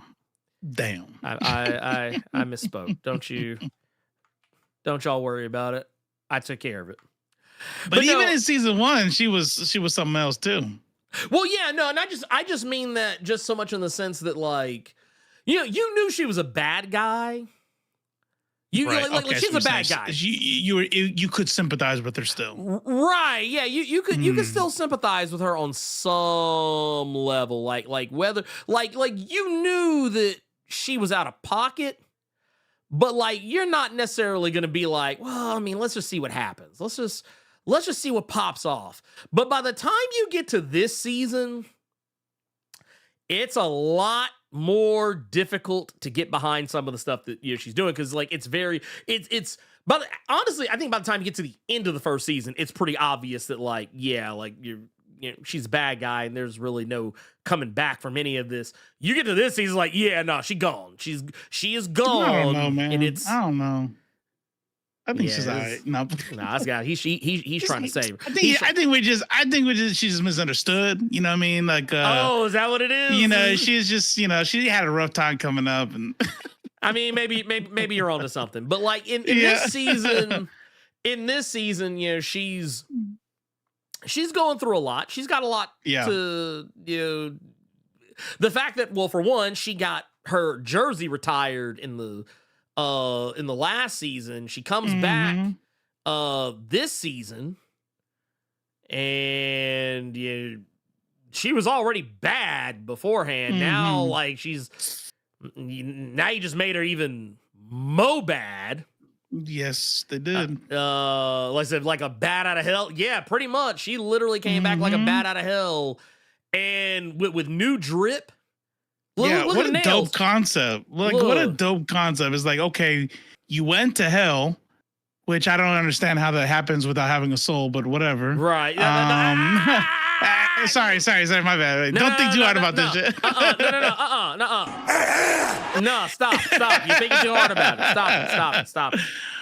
But then, obviously, in hell, she's a demon. Like, so when you pull her back, like, we in demon form. She's in demon mode. That's what's up. I like that shit. She's basically a night creature. like she's basically like she's with her own mind though. But like, yeah, she's a night creature who is still technically a vampire. She still has all her senses and everything, and she actually gets to have a bit of an arc that goes.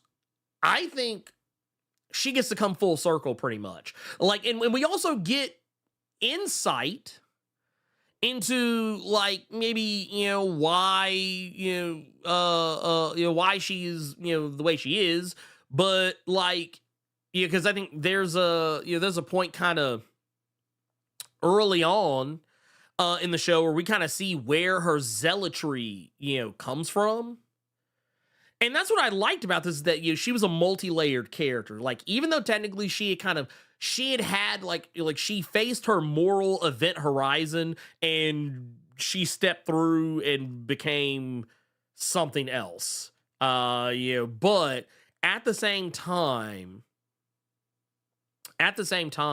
she's like I said, she's still a baddie. She's still out here. She's still doing the damn thing, and all through it, as we witness her and her powers and the power hungriness of it all, at no point did I ever feel like her character was like mishandled in any egregious way. I am dumb. I thought that was Anissa.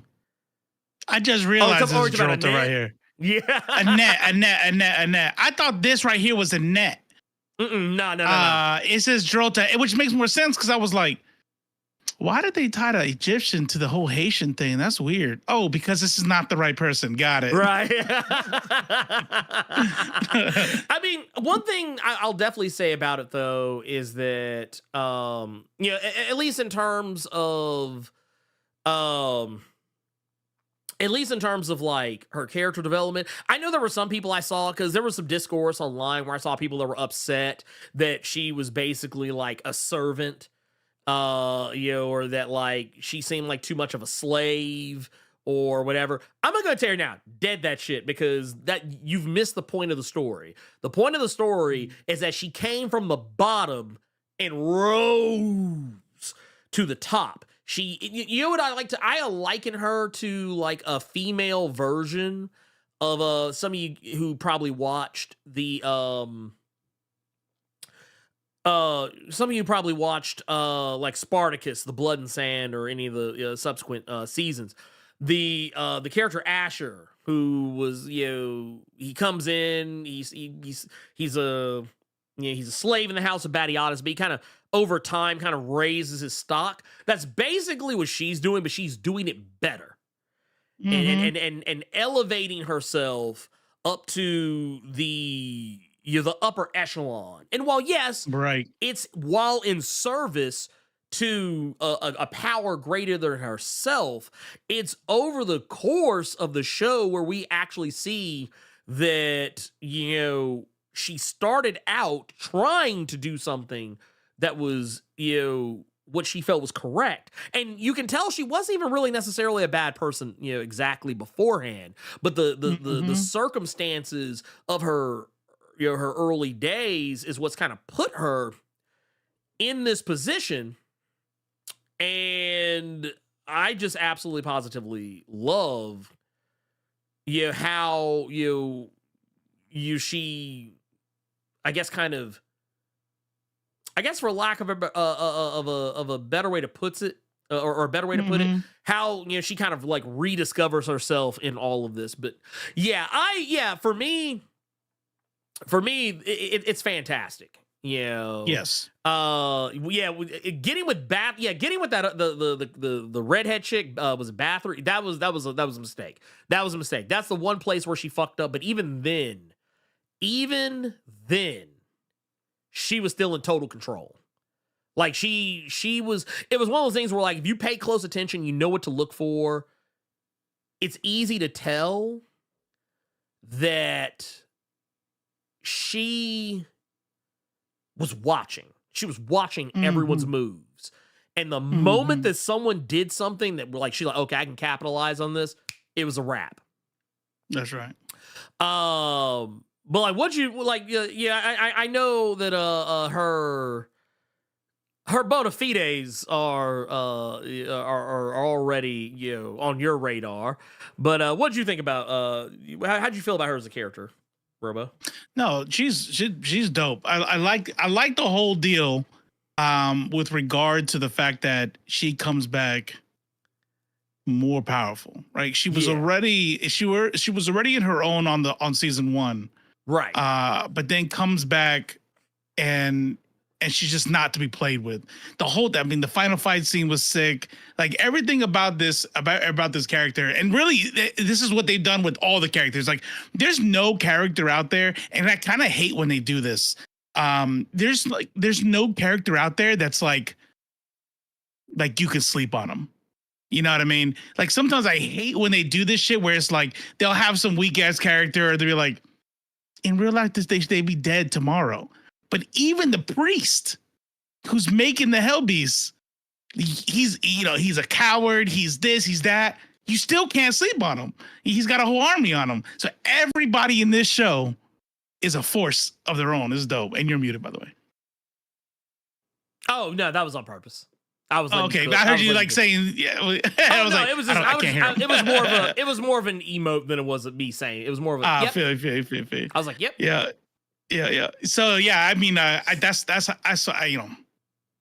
and plus she's bad. So Well, I mean, we're not going to discredit anything from her in that regard. Like, and that's the thing. I thought that like she was consistently booked strong throughout the entirety of this show. Like even when you thought that she like that her number was up, she was still cold.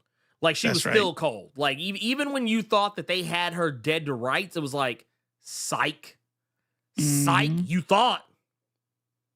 But I like to see, and I guess that's actually another thing to kind of take into consideration as well, is the fact that even for her, that is here. I just want to just pause this just for a moment. Even with all that, we're in about roughly a similar boat as we were before. Because we were talking about like the representation and they took these characters and they changed them up.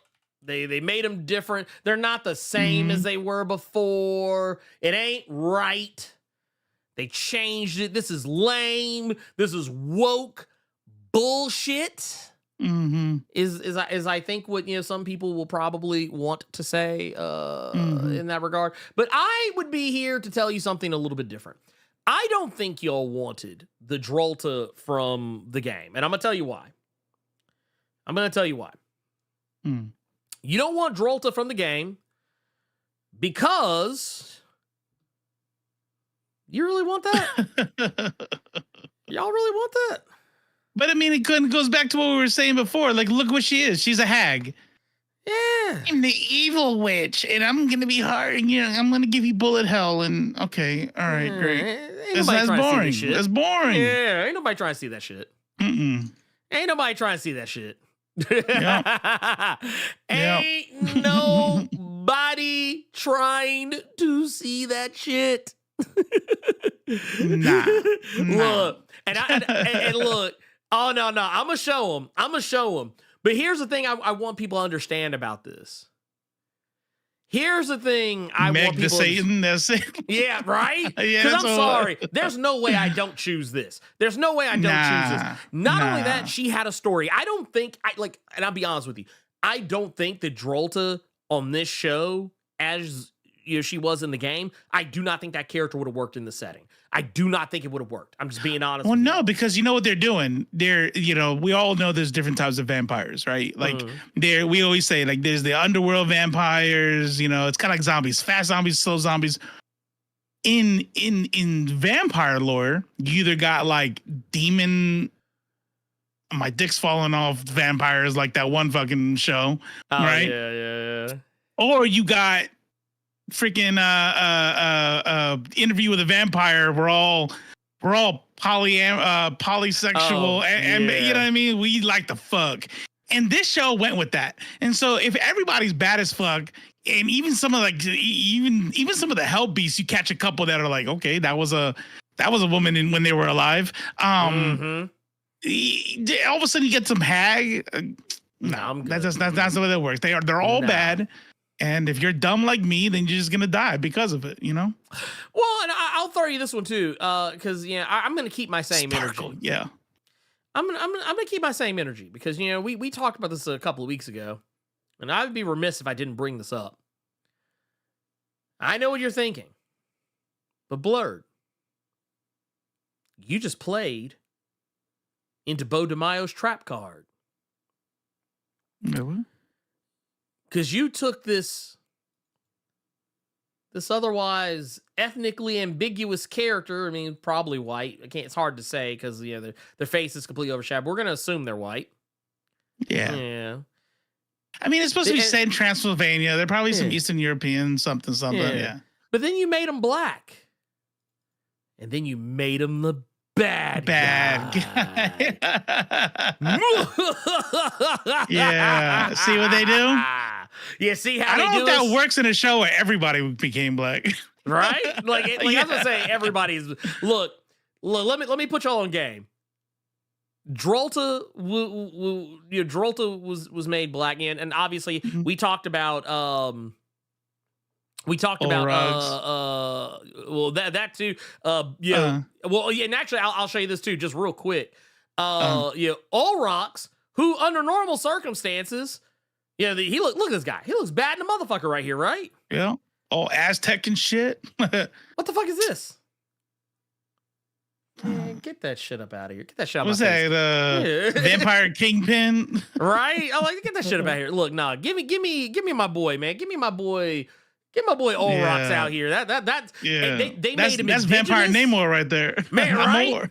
Right? This is call me. Wait. Call me Oruz. Yeah, that's his name. Oh no, wait, we're doing like what was it, Sholo? Orosh. Yeah, Arush. Orosh. That's his name now. Don't call that motherfucker Old Rocks no more. Yeah, it's Old Rocks. What the fuck is that? It's Orosh. Yeah. You know what looks like some old rocks? This bullshit. This looks like some old. Need to go. That's kick Old some Rocks. Yeah, that's Old Rocks. Yeah, go kick some old rocks. Nah, give me old Rosh. Old Rosh. That's his name now. Because somebody said old girl was flirting with him at the end of season 1. Like, he didn't want none of that. Nah, dude. Look, let me tell you something. Look, old Rosh is strictly dickly. Let's strictly dickly. Look, we know he said like vampires, they are like all like we fucking not old Roche. Like no, we don't. I don't just not every strictly dickly, my man. Yeah. Oh no. He said you see this you see my mans I got in my hands. Yeah. If you don't got that, I don't want it. I was like, nah. Get those disgusting milk bags out of my face. Yeah. Wait. You know, it's only because I was recently watching In Living Color. You know, something that I never really thought much of when I used to watch that show. But yeah, I guess as I got older, I kind of caught up on the joke. I just always thought it was funny when they said it. But like, remember the Men on Film segments? Anytime they brought up like a woman, yes. They were always like, Hated it. That was basically what it was. that was old Roche when he's like, not today. Not today. Our retaliation. So old Roche out here giving and getting back shots. Yeah. I bet you. Like you look at old Roche, I want to be like, nah, that dude's a top. He put. I mean, wait. Nah, he's a switch for sure. Yeah, he's a switch, 100%. 100%. This dude's out here switch hitting, man. I ain't mad. He's like, whichever you want. I got the eyeliner, I got the muscles. What do you want? What you want tonight? Look, I got the eyebrows on fleek. Yo. He's like, look. Power bottom. You generate the force from the bottom. I'm not gonna lie, like in the back of my head, I don't know why this image blouses. I don't know why this image like came into my head, but it's like he's just sitting here taking back shots, but like instead of the old boy doing the pumping, it's him like just throwing it back. He's like, you ain't shit. He's like, you ain't shit. You ain't shit. I'm sorry, y'all. I'm a terrible person. But no, I'm still mad it's a white dude though. Yeah, see what I'm saying? Everybody gotta be a mixed couple. I hate this shit. Nah. Wait, you know what? Yeah, he is white, isn't he?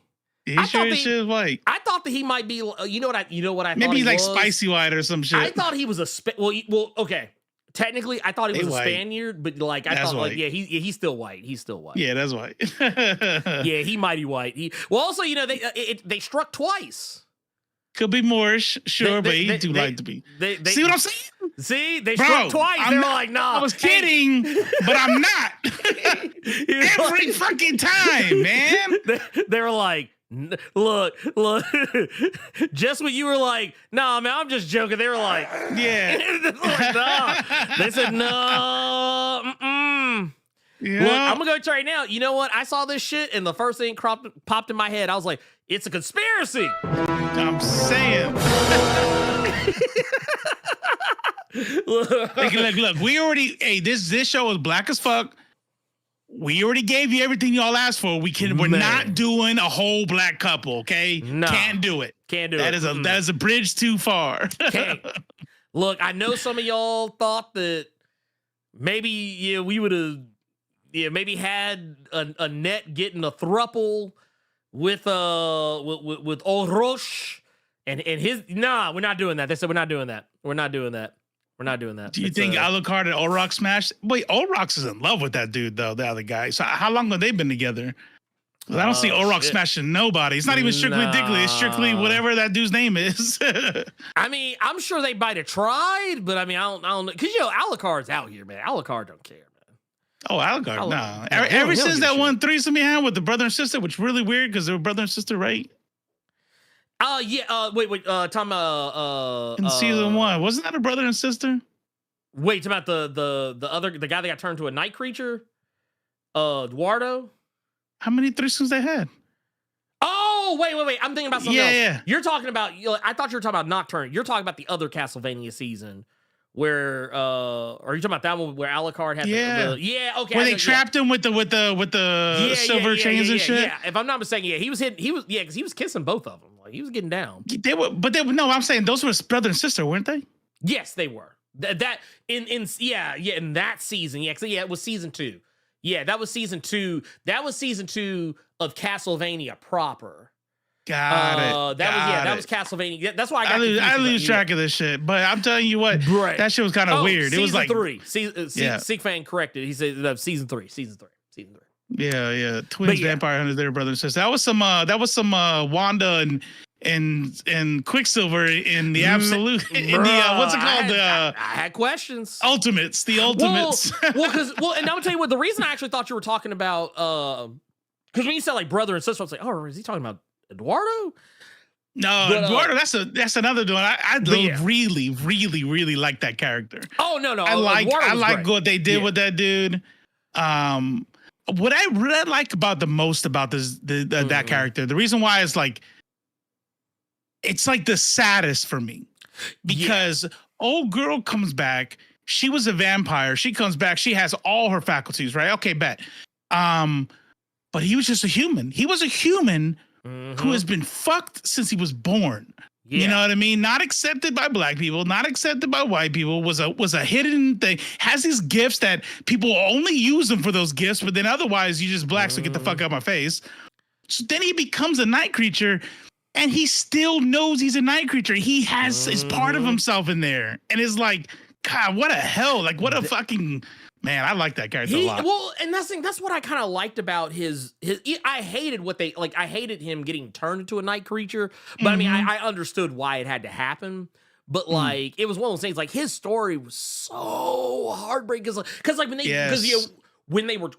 was traveling with Annette, and it was like, oh, there's this hope. There's, oh man, this is gonna be different. Things are gonna be different. Oh, this is a new opportunity, new lease on life. And then all of a sudden, bam, got him. I was like, oh no, not my boy. And then she saw him in the eyes. He's like he was still in there, and I was like, because like he was still like singing the songs and stuff. Like he went from this to like looking like this, and I was like, no. Like I had the Darth Vader like, no. Yeah. Hey, but by the way, now that you have that picture up, I was reading an article. You know what? One of the things they'd spent a lot of time on and made sure they got right multiple different times. What was that? Hair. Bruh. Okay. Hair. Thank you. There is no excuse in 2025. We're out here putting subpar natural hair out here. Yeah, I'm saying that shit is so dope. That like I'm sorry. I have to say it. I'm not trying to be an asshole, but look, there are too many tools available. There are too many tools and reference materials available. Because, like I said, Eduardo's. How'd you and Bill Cosby there for a second? I really did. But like, no, but you look at this stuff and it's like, look at Look at Dralta, like with the locks. Like there's no Killmonger in there. And even Annette, even though technically they kind of, they gave her locks too, but they didn't like do the Killmonger flip with them. They're like, no, we're gonna do this. They gave her short locks, you know what I mean, and made sure they were styled properly. They didn't have a weird coming from some a part that doesn't fucking look natural. No, actually, I put a picture in the drive where they even like did a design. It's like it was the same kind of design thing on there. Yeah, this where it was just color coded. They were like, no. We're gonna make this shit look right. Make sure the parts in the right spot. Make sure the dreads, the locks, freaking laid naturally. They put a lot of time into this shit. They really did. Like, and honestly, and this is what I mean when I say like all these times people are like, oh, see, man, they're just doing like forced diversity is woke bullshit. They're not even really putting any thought into. Dude, look, the fact that they took the time to figure this shit out, bruh. That's the thing about it. That's art. That's art. This is. You know what? I don't want to give props to the Chuds at all. There is something that they get right by accident. Often they say it because they're racist, but they're accidentally right when we start talking about pandering. And you know what I can recognize pandering? When you don't give a fuck about making the character authentic, you don't care about making the skin tone look natural or the hair look natural, or Dude, look at this shit. Excuse me, putting look at that shit. This right here. This is art. This is the people doing the art making it like this. Ooh! I just thought about it too. And you know what we didn't see any of? You know what we didn't see any of? This bullshit. Right. None of that Sambo bullshit. Yeah. Looking at you, One Piece. Looking at you, We didn't see any of this.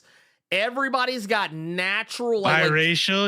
They did it. They did it all in this thing. It was dope. I like it a lot. And to answer the question on the thumbnail, this is how you do it. Yeah, 100%. This is you know what I mean? And you don't even.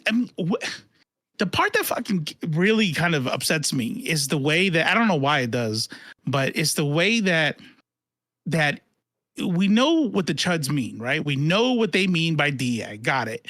But it's like you got some people who swear, like I think there are Chuds that know they're racist. They like secretly, like they go to Stormfront. They know what the fuck they are. But then there's the people who swear they're not racist. It's just, but don't they make a good point? Isn't it kind of pandering?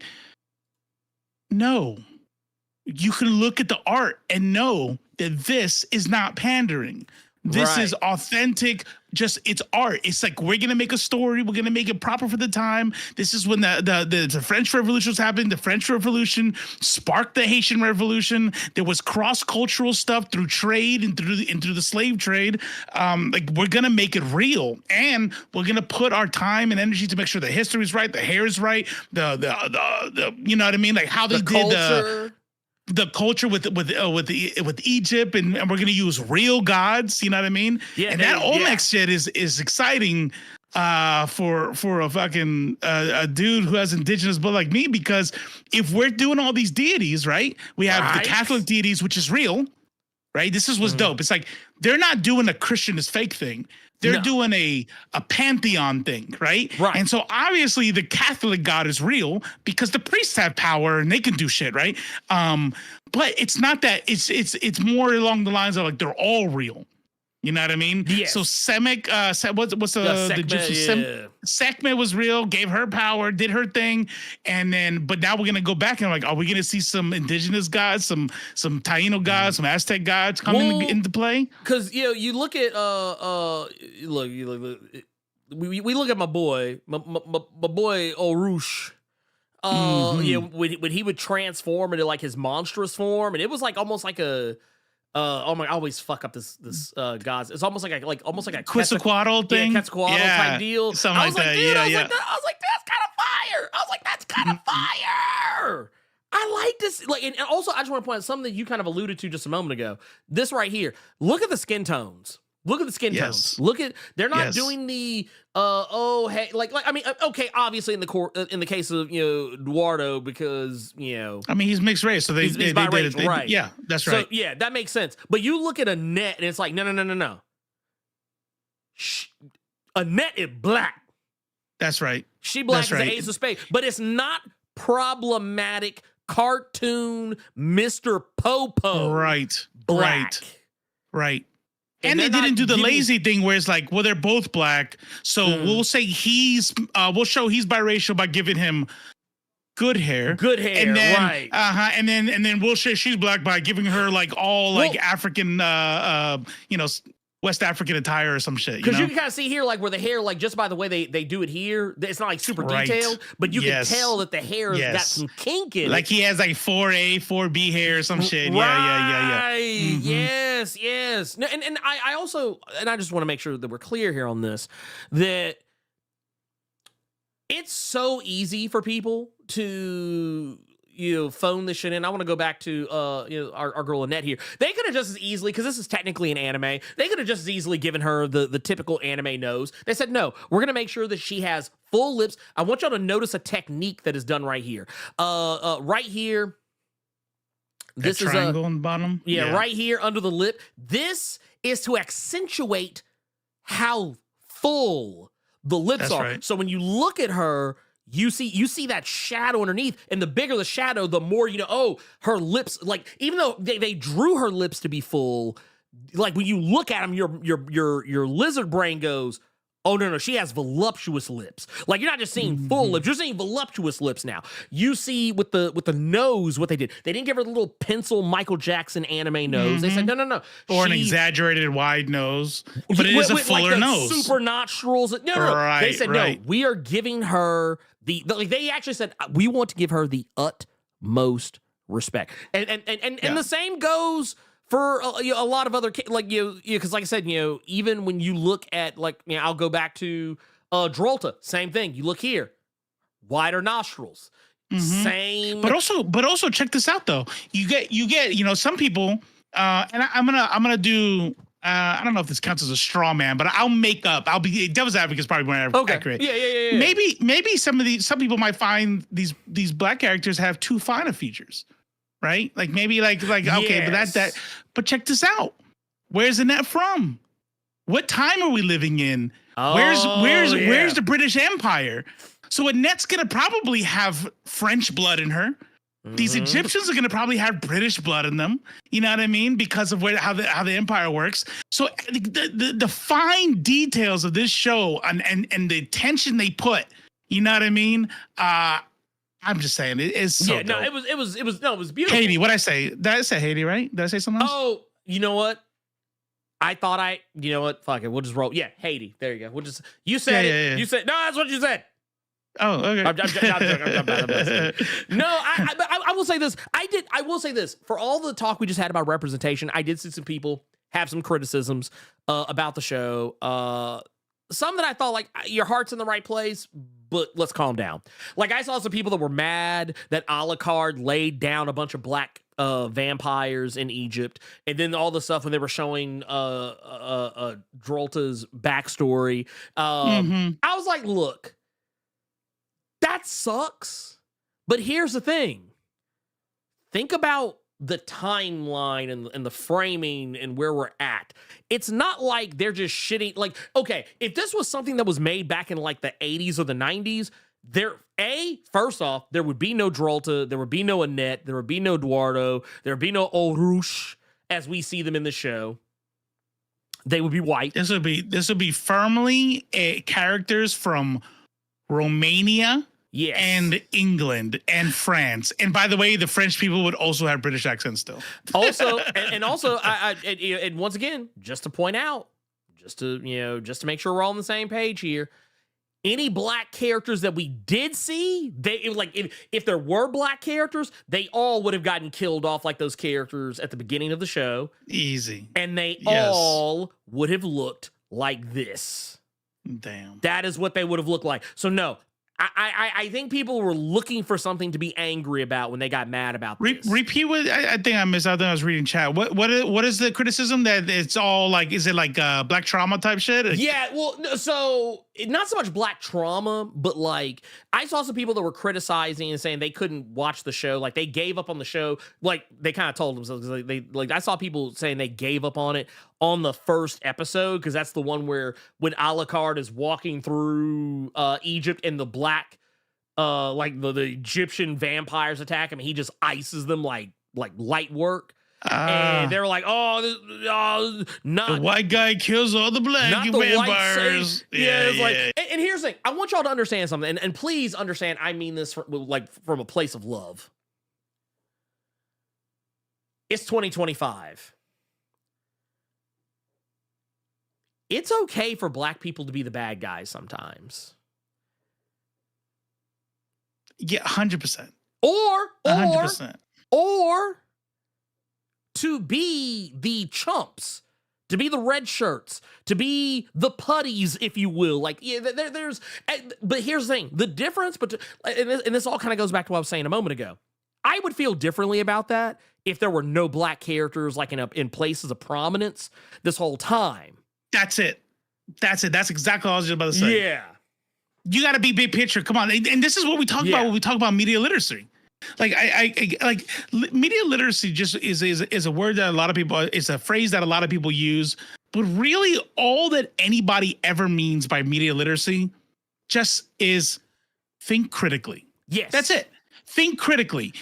Is there a problem? Right. Is there a problem historical in literature, right? In modern American literature of the black character dying first, or the black character being poor, ghetto, gangbanger, father. Right? We know the stereotypes. Football got player, it. Okay, basketball player. Right, exactly. Right. He's the most athletic one. Right. Got it. But do we want to avoid those? Absolutely. However,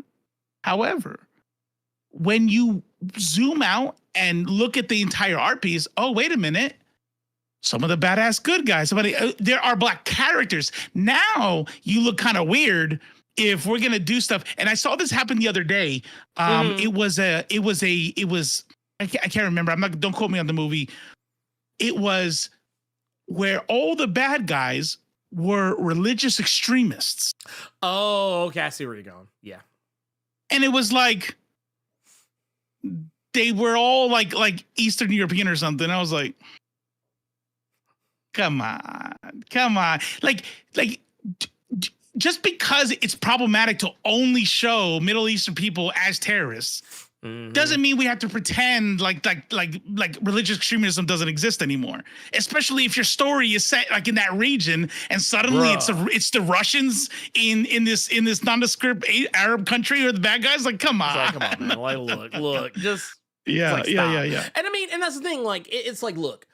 We literally have an embarrassment of riches in terms of black and brown and indigenous representation on this show.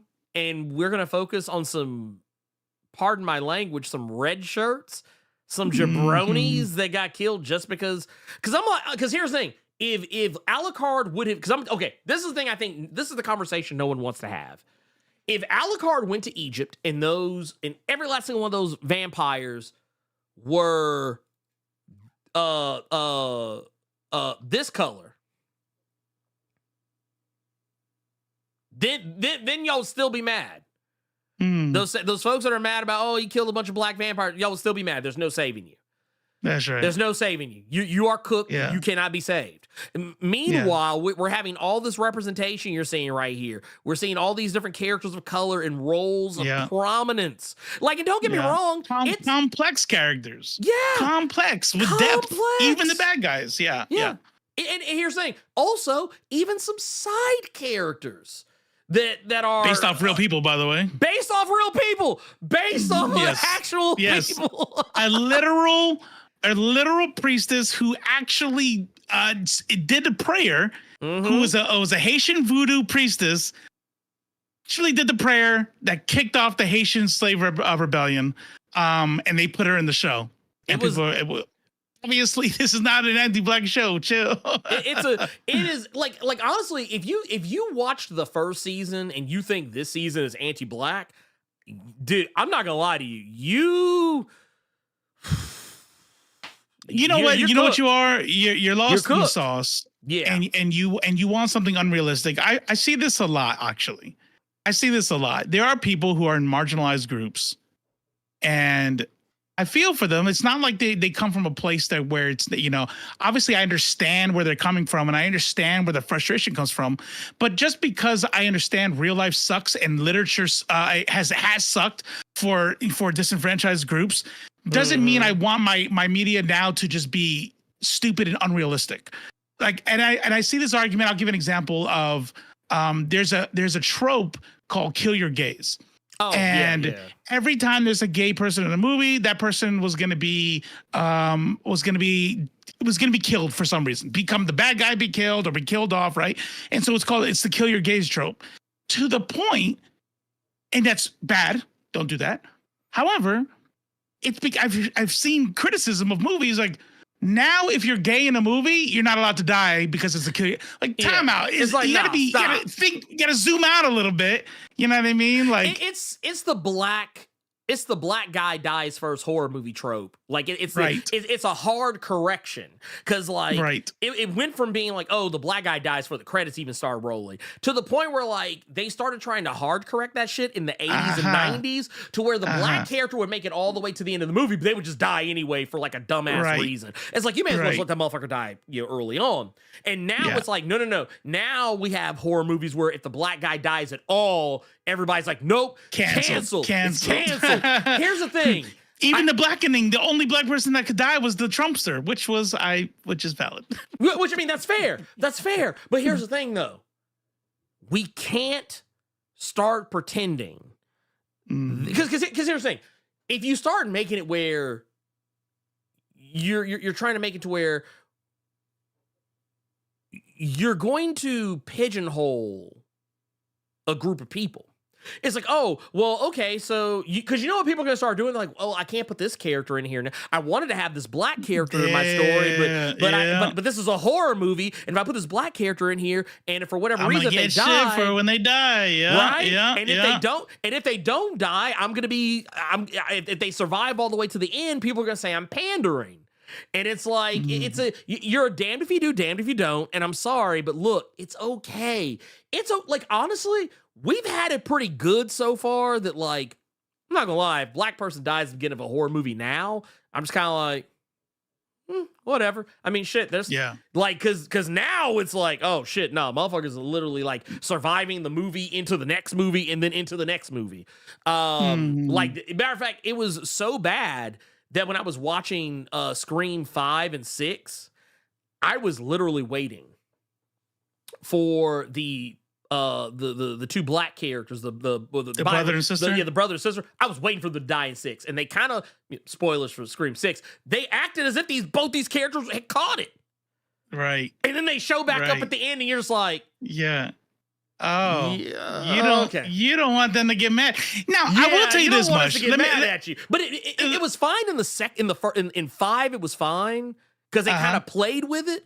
But the 6 one, I was like, okay, there's no way. Yeah, I was like, y'all tried too hard for this one. here's what I would tell you. I will say this much, that, and I don't want to. I'm not contradicting myself. I'm not walking anything back. I still think the advice of zoom out and look at the whole picture. Yes, no, 100%. If in Scream 6, the only people that died or the people who got killed off right away was the black brother and sister, I might have been like, oh no, I'd have questions. Come on. But everybody's dying, but you can't die if you're gay. If you can't die if you're black, you can't die. Like, all right, time the fuck up. You know, I do still have some hard rules though.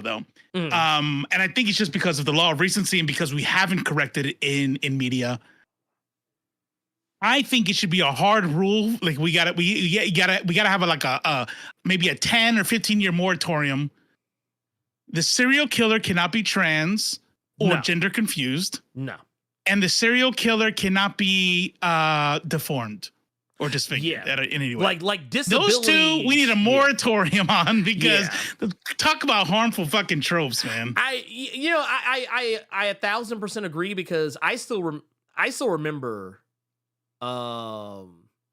thinking back on this, like, oh, so if someone's disfigured or you're disabled in some way, they're automatically the bad guy. Oh, if somebody's trans, they're automatically the bad guy. The sicko, the serial killer. Yes. It's a tired trope, and I think we're past that. Right. Like, okay, if you want to talk about some shit that I don't ever have to see again, I'm fine with that.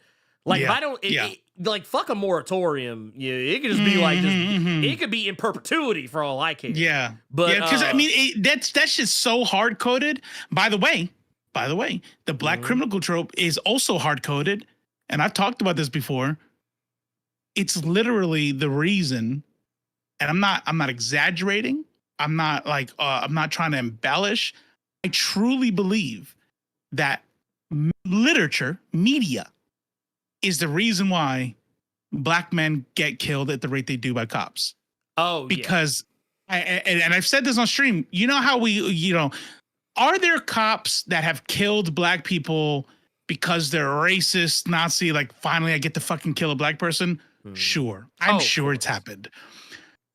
But I would actually be willing. I would actually bet that 51% or better are not types that are overtly racist. They're not types that I can't wait to kill a black person. I bet you that's most of them. But so when they say, I feared for my life, and they kill somebody, they're not lying. The part where you have to pause, it goes, what the fuck did that person do to make you fear for your life except exist? That's the result of media. I was pulled over somebody at night. I saw a black man in the car and my heart rate started racing. This guy might be a gangbanger. I probably might get killed on this thing. And then when he went for his wallet, I freaked the fuck out and killed him. Why do you think that?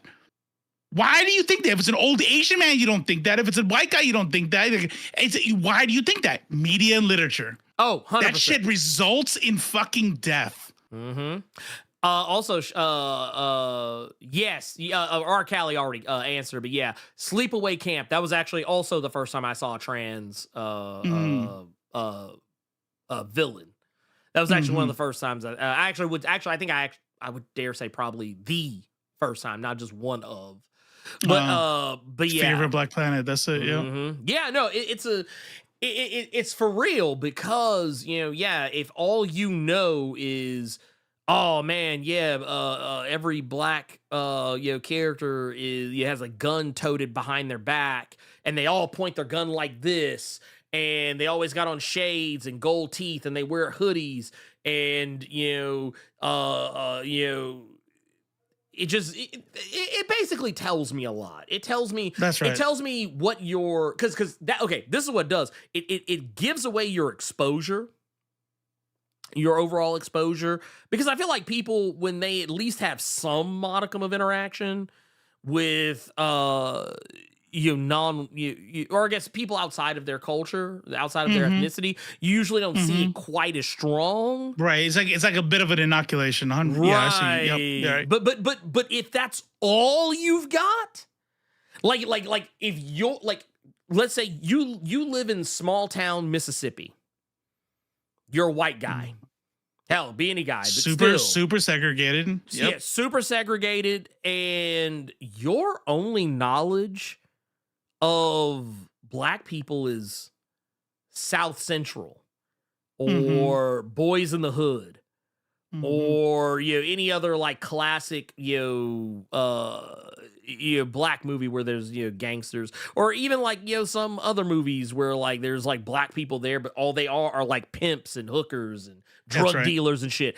If that's all, if those are your only cultural touchstones with black people, you are going to. I don't want you to be a cop. You are going to kill someone. 100%. You are going to kill someone out of legitimate fear too, which is how they get away with it. It's because that's when you are allowed to kill somebody. It's did you fear for your life? And then when they investigate, if I fucking was afraid, that shit was fucking scary as fuck. It's like, okay, well now it's legal. It's like, cool. Movies made it legal to fucking kill black people in their car, not doing the goddamn thing because it was scary. This right here. The Killology guy is a real problem. That's a great Behind the Bastard series about him and how many police departments use him to train their officers. And that's why I used to tell people, you can't convince me that police officers like that they aren't the way they are because of the training. I know 100% they are. I know too many police officers who've gone through the training. With the warrior cop. Yes. I was a cop. I was a military law enforcement for the first 9 years of the Air Force. And let me tell you something. They absolutely will they drill into your head. Better to be judged by 12 than be carried by 9 or some shit 6 or whatever the fuck it is. Yeah. And it's like the whole idea is like the world is out there to get you. You are, they are the enemy, and every stop, they tell you this in training, every stop could be your last. So does every cop pull over every single person, regardless of race, with an already heightened sense of this could be my last? They do. Now let's walk up to somebody. And by the way, a lot of people are like, well, not all black people dress like that. And, just because. No, okay, how about this? How about not everybody who dresses, who dresses hood, a hood or as a part of hip hop culture is a criminal. Yeah. You know what I mean? Maybe that's just the style they like. Maybe they like that shit. It's like, okay, but now you can't dress like that. You can't wear a shiesty. You can't have this or that without elevating the concern of a cop that's pulled you over. And now you have to be like extra. I saw a YouTube video. There's this guy that he's a weapons trainer. He's a black dude, weapons trainer. I think he might be out of Atlanta. He's not like, he doesn't sound like somebody who's ashamed of being black. He sounds apologetically black. He's a black guy, but he's a weapons trainer, and he gives these. And I don't know if he's given a lesson like, here's how to act when police can pull you over. But every time he's like, hey, how you doing, officers? My hands, I'm armed. I have 2 weapons, and you go to the comments, you're like, see, is this so hard? Is this so hard? I'm like, you're getting the wrong fucking lesson of this shit. Like. I don't even know if that's the lesson he's trying to say, but I'll tell you the lesson I got. Nobody else has to fucking do all this extra shit to not be murdered. No. Dude, you know what I'm saying? When the, oh my God. When the Philando... No, Infamous, that's a different dude, but good. When the Philando Castile stuff that happened, I remember that same week, there was a white guy somewhere else in the United States who was throwing hatchets. No, let me say it again. He was throwing hatchets at the police officers. They did not fire one shot at him. Yeah. And it wasn't like he was like, oh, I'm throwing hatchets and like, I'm wildly missing. It was like he was throwing them and like he was getting real close. Like, and he was more dangerous in that moment than Philando Castile. Or that woman who was told to move the boiling water off the stove because, quote, you don't want to start a fire. Yeah. And then kills her when she fucking goes and moves the pot off the stove. It's like, bruh. Yeah, no, I'm sorry. That was 100% murder. That was 100% murder. That was, and honestly, no one could convince me that wasn't intentional.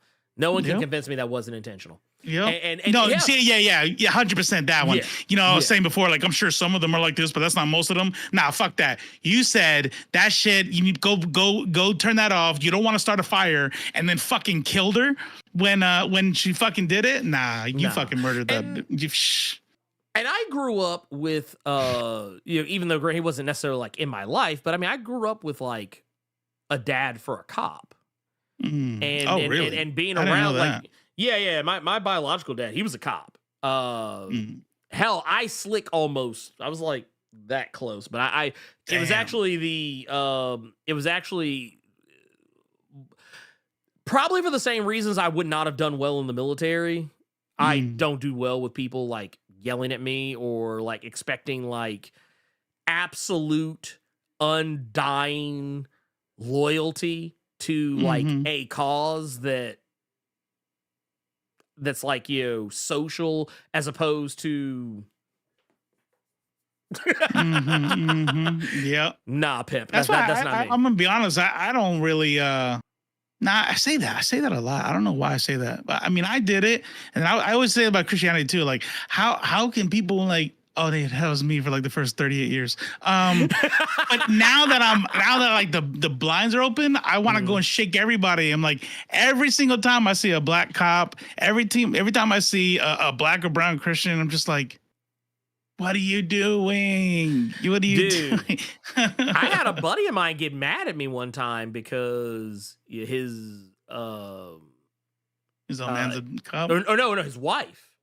His wife became a cop. All cops. And that was big. So it was back when like the ACAB first kind of like started like catching fire. And it was when, and this will tell you how long I was still on Facebook. And I was like, I said, it was something to the tune of fuck the police, ACAB all day, every day. And he kind of gave me this little smart remark about, well, my wife's a cop and she's not a bad person. I was like, her too. I said, I tell you what, I said, I don't know her personally, but like, if she allows because I know how the fraternity works, because even though I didn't actually go blue through, line, yeah. Oh, make no mistake, even though I didn't actually like stick with it, like I didn't like go through like the full on training of it, I still kept those connections and those ties because I had friends that were going through it with me at that point. So like. I got to watch them all become cops and see how they acted around each other. And like, when it came down to it, even if we were skin folk, they always picked. They always picked the badge over, you see it with their response to Black Lives Matter. What's the response to Black Lives Matter when it comes to cops? Blue Lives Matter. Yeah. As if putting on a cop uniform is as ingrained in your personhood as being black. You know what I mean? Like that is an equivalent statement to them. Also, you became a cop on purpose. That's a choice. That's right. Okay, first off, this isn't fucking Suicide Squad. Nobody fucking trips up and becomes like like some kind of arbiter of authority. Like no, that's right. Like that. Like if you wear a badge, if you're a cop, if you're one of those Blue Lives Matter people, guess what? That's your choice. That's your choice. You chose that, and it's not my fault as a black person that you chose a difficult job. And that was also kind of like, it was the authority thing, but also just I couldn't see it. I just could not see a pathway to me sticking with something like that and actually like not wanting to like eat my gun like that, because that's how sensitive I am to such things like that. Like when all the like I forget, but it was around the time of the Philando Castile stuff where it was like literally there was like a black person being publicly lynched by police officers. I think like it wasn't just like, oh, here's one this week, one next week. It was like, oh, there's one today. Oh, there's one tomorrow. Oh, there's one a couple of days from now. It was like that. Like I was like, nah, this ain't it. I was like, this ain't it. This is not it at all. Not by any stretch of the imagination. There is 100%. No fucking way. There's no 100%. And you know, being a dude who joined the military and was like all gung ho and shit, as you know, like I share a lot. I'm empathetic to people who join, especially when you're young. But let me tell you something about cops. Good cops. It's kind of like what we always talk about when we call out people about the whole Weinstein thing or whatever the dude's name is. You know what I mean? Yeah. Like, wait a minute, you're sitting here talking about it was an open secret and you're glad he's caught. What? Why? Right? We said that last week, right? Where were you? Exactly. Where the fuck were you? Good cops? Okay, check this out. Are there good cops? Well, first of all, just in case anybody in the chat has like family members are being quiet because they don't, they're like, I'm going to get dogpiled, but this is kind of fucked up because my uncle's a cop, my mom's a cop, my dad's a cop, whatever the fuck it is, right? Like, so these dudes are trying to sit there, they're bad people. Listen, there's a difference between critiquing people and critiquing systems. The reason why all cops are Yes. bastards is because the system of law enforcement is a system that upholds white supremacy, whether or not your good uncle, good wife, good dad realizes it or not. But here's something further. And the reason why I brought up the whole Weinstein thing. You know what happens to good cops? Legitimately good cops? They get kicked out, murdered, Or quit. yeah, or they quit. Actually, That's exactly it. I actually was having this very same conversation with some people and out in the world. People who live in my area. And also, by the way, yes, Tyree Nichols as well. That was in my not my backyard, literally, but that was literally in my city. That was Memphis, the Tyree Nichols thing, and I'm still mad about that. Was that the dude with the skateboarder dude? It was a He was calling for his mother? No, it was a traffic stop. It was Tyree Nichols was a traffic stop gone. Like, they pulled him over for some dumbass shit, some shit that they honestly could have let him go for, and they basically escalated the situation. Pulled him from his car, pepper spraying and tasing him, broke free, ran away. That's just the dude. He was a skater. It's the same. We're talking about the same dudes, but we're talking about different aspects of it. Yeah. Right. Yeah. No, he was a skater. And he was screaming for his mom. He was screaming for his mom. When I heard about that, I didn't hear the video of it. I would have not been okay. But I just read that he was screaming for his mother while they were on him. And I just broke. I started crying, dude, because I'm imagining my son. I'm imagining my daughter. I'm like fuck, man. I watched the video and the whole, I was like, you you can clench your fist to the point like your nails dig into your palm, like that. It was like that. But that's the type of shit I'm talking about. Like that. That's why. And here's the thing. That's right, Xylism. They were also bragging. They had him on cam. By the way, they were black.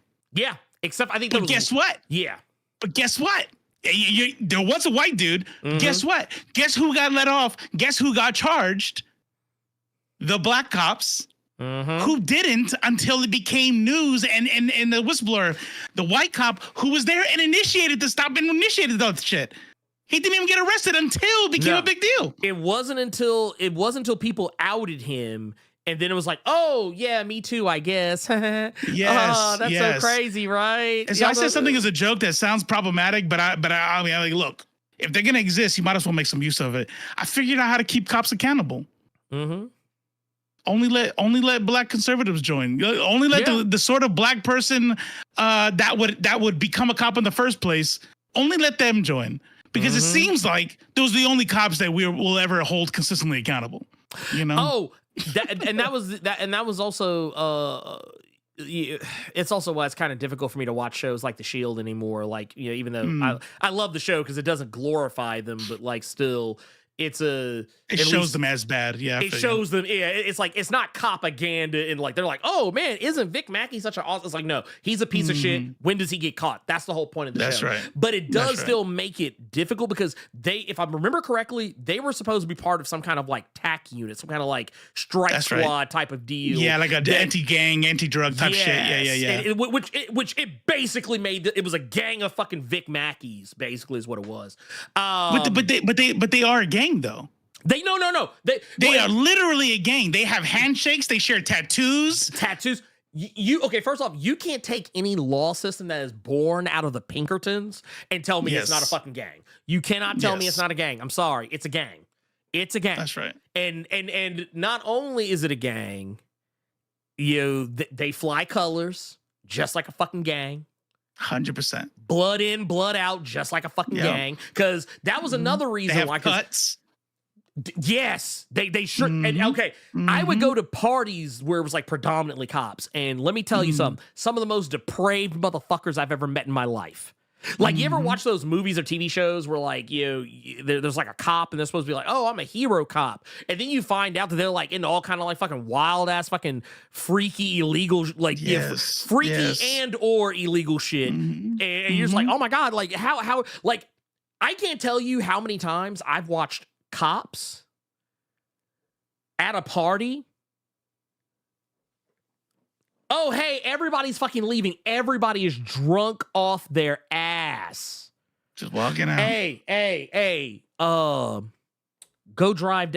Go get in the squad car. Drive down a couple of blocks, and just kind of watch out, just so no other cops come up and like try and like get involved. Like, dude, I'm telling you, they fucking protect their own. Mm-hmm. That was actually like when I saw that shit, I was like, I'm kind of glad I didn't stick with this shit, because I said I would not be able to do this. I would literally, because I'm like, I hate saying one of the good ones, but I feel like if I would have like actually went through with it, I would have been the only good one, because I would say something and then I would get kicked out. I would be ostracized, blackballed, whatever you want to call it, and then eventually like forced to fucking quit. Or fired, take your pick. It was just one of those things. Like, I was like, no, I see how this shit fucking works. I see how it works. This is a fucking It works like that in the military. It works like that in the military too. Yes. Like, I don't want to toot my own horn or try to backpedal. I'm not trying to make excuses for my time in the military. I joined young, and I will be just straight up honest. Even after I became a leftist, even after I became anti-military industrial complex, I remained in the military to make sure I got my pension and my disability. I wasn't going to let them fucking take that. But once I was of that mindset, right? Because I think I spent the last about 5-6 years as a leftist, right? Which is just counter. It doesn't make any sense to be a leftist and in the military. It's counter to everything you're supposed to believe in, right?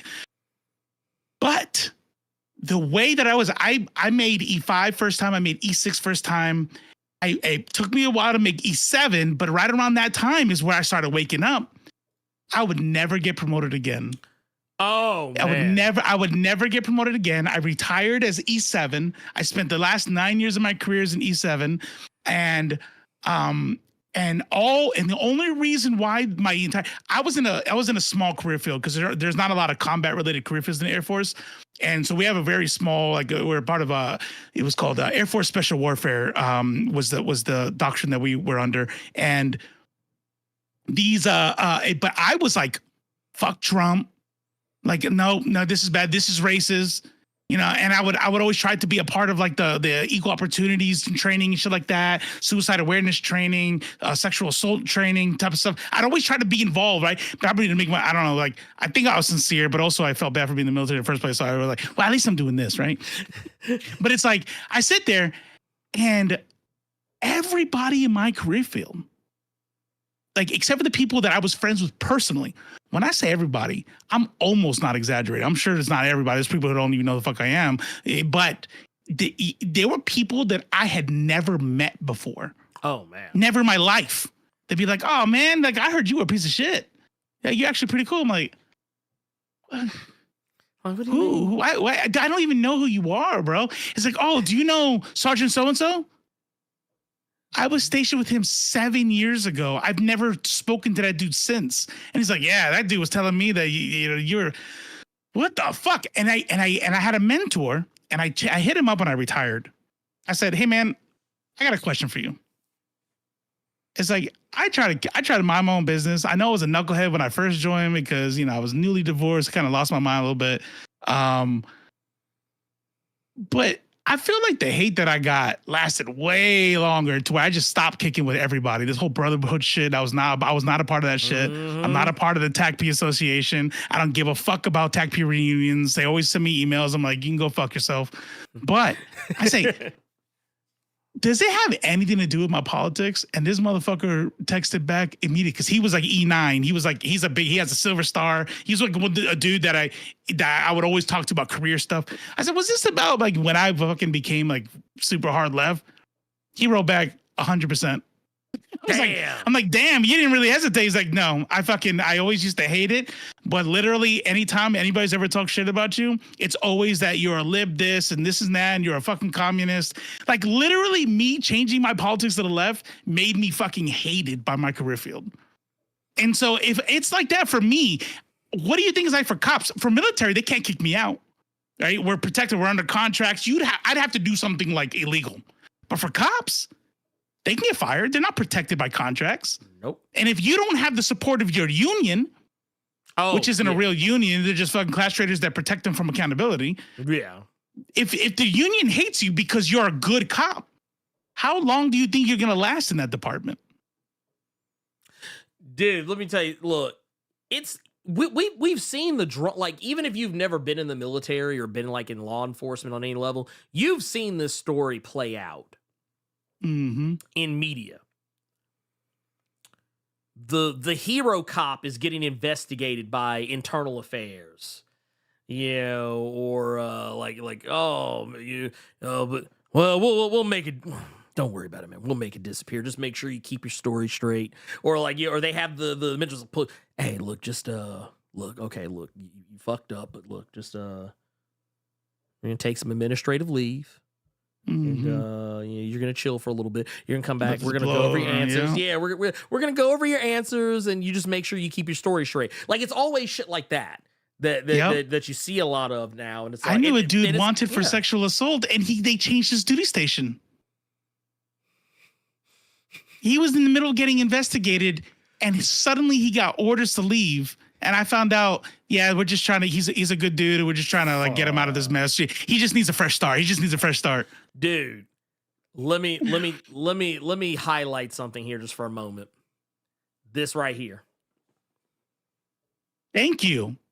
You know what good cops are? There's another one. I know he's real, but who's hold on. I know you guys know what I'm talking about. Black cop, whistleblower, ended up having a firefight. He was on the run for a long time. God damn it. On the run, firefight. Christopher Dorner, boom. Yeah. Herbert Scott got it. Christopher Dorner. Christopher Dorner is what happens when you're a fucking good cop. Serpico is what happens when you're a good cop. You know what I mean? Like, when you say fuck this shit, fuck the system, they will turn you into a terrorist and then say, yep, we have to kill him for his own good. Yep. No. That's 100%. That's not. Actually, this kind of made me giggle a little bit. They would have thrown the grenade under my car. That's what would have happened. I would have gotten the grenade under the car. See, that sucks, man. That sucks. That would have been me. I would have been. I 100% would have been Lim. Also, this one right here kind of fucked me up a little bit. Jessica Santana just put this in here just a little bit ago. Said happened to my husband. Promoted E7. Didn't even get our first choice for our final station. All is because he spoke out against something. Dude, that, like I said, there's no good, like they say, no good deed goes unpunished. There are, like, you can't, I think, honestly, and just to go back to what Robo was talking about earlier, like I get it. I know there's some people out here that have family, friends, close personal people in their lives that are probably cops. Look, I'm going to be real with you. They're probably good people, but I think I'll say good people outside of being cops. I know exactly what you mean. Yeah, like they're probably good to you. They probably are good to their family, good to other people. Yes. But the thing is, that, like, there is a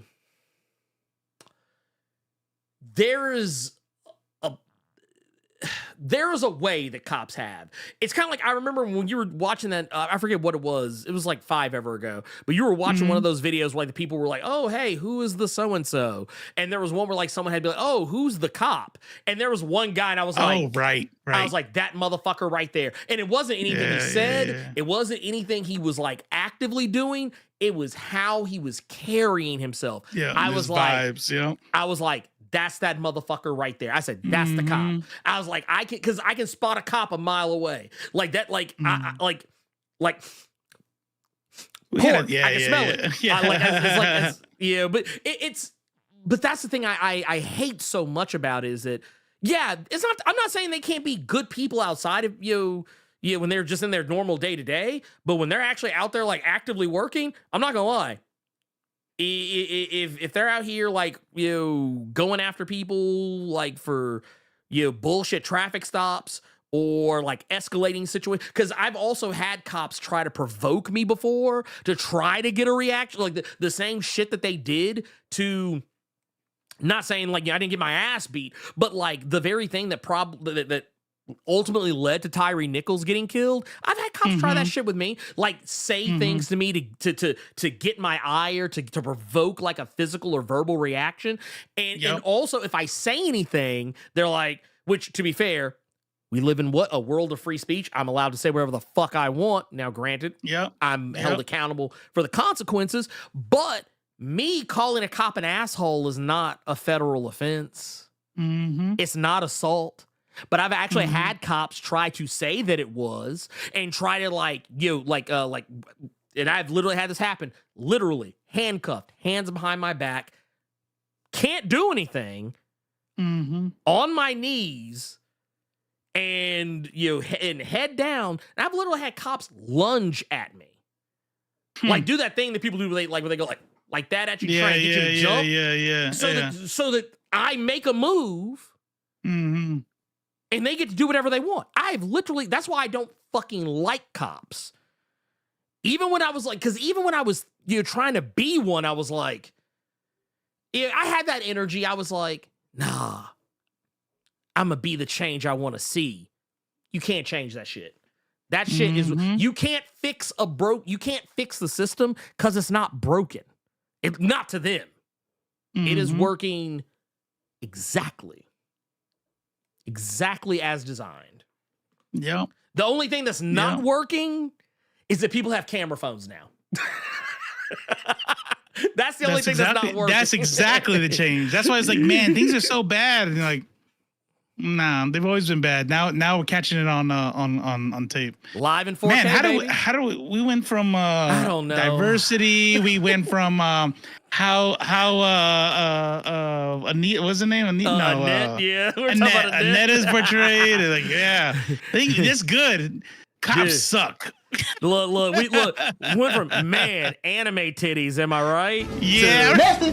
To that. That's how we did. Speaking of Doltra, man, I hate cops. Right? Man, you know what? Speaking of how much I love the way they are representing black hair and anime. That's right. Man. Fuck cops. These cops.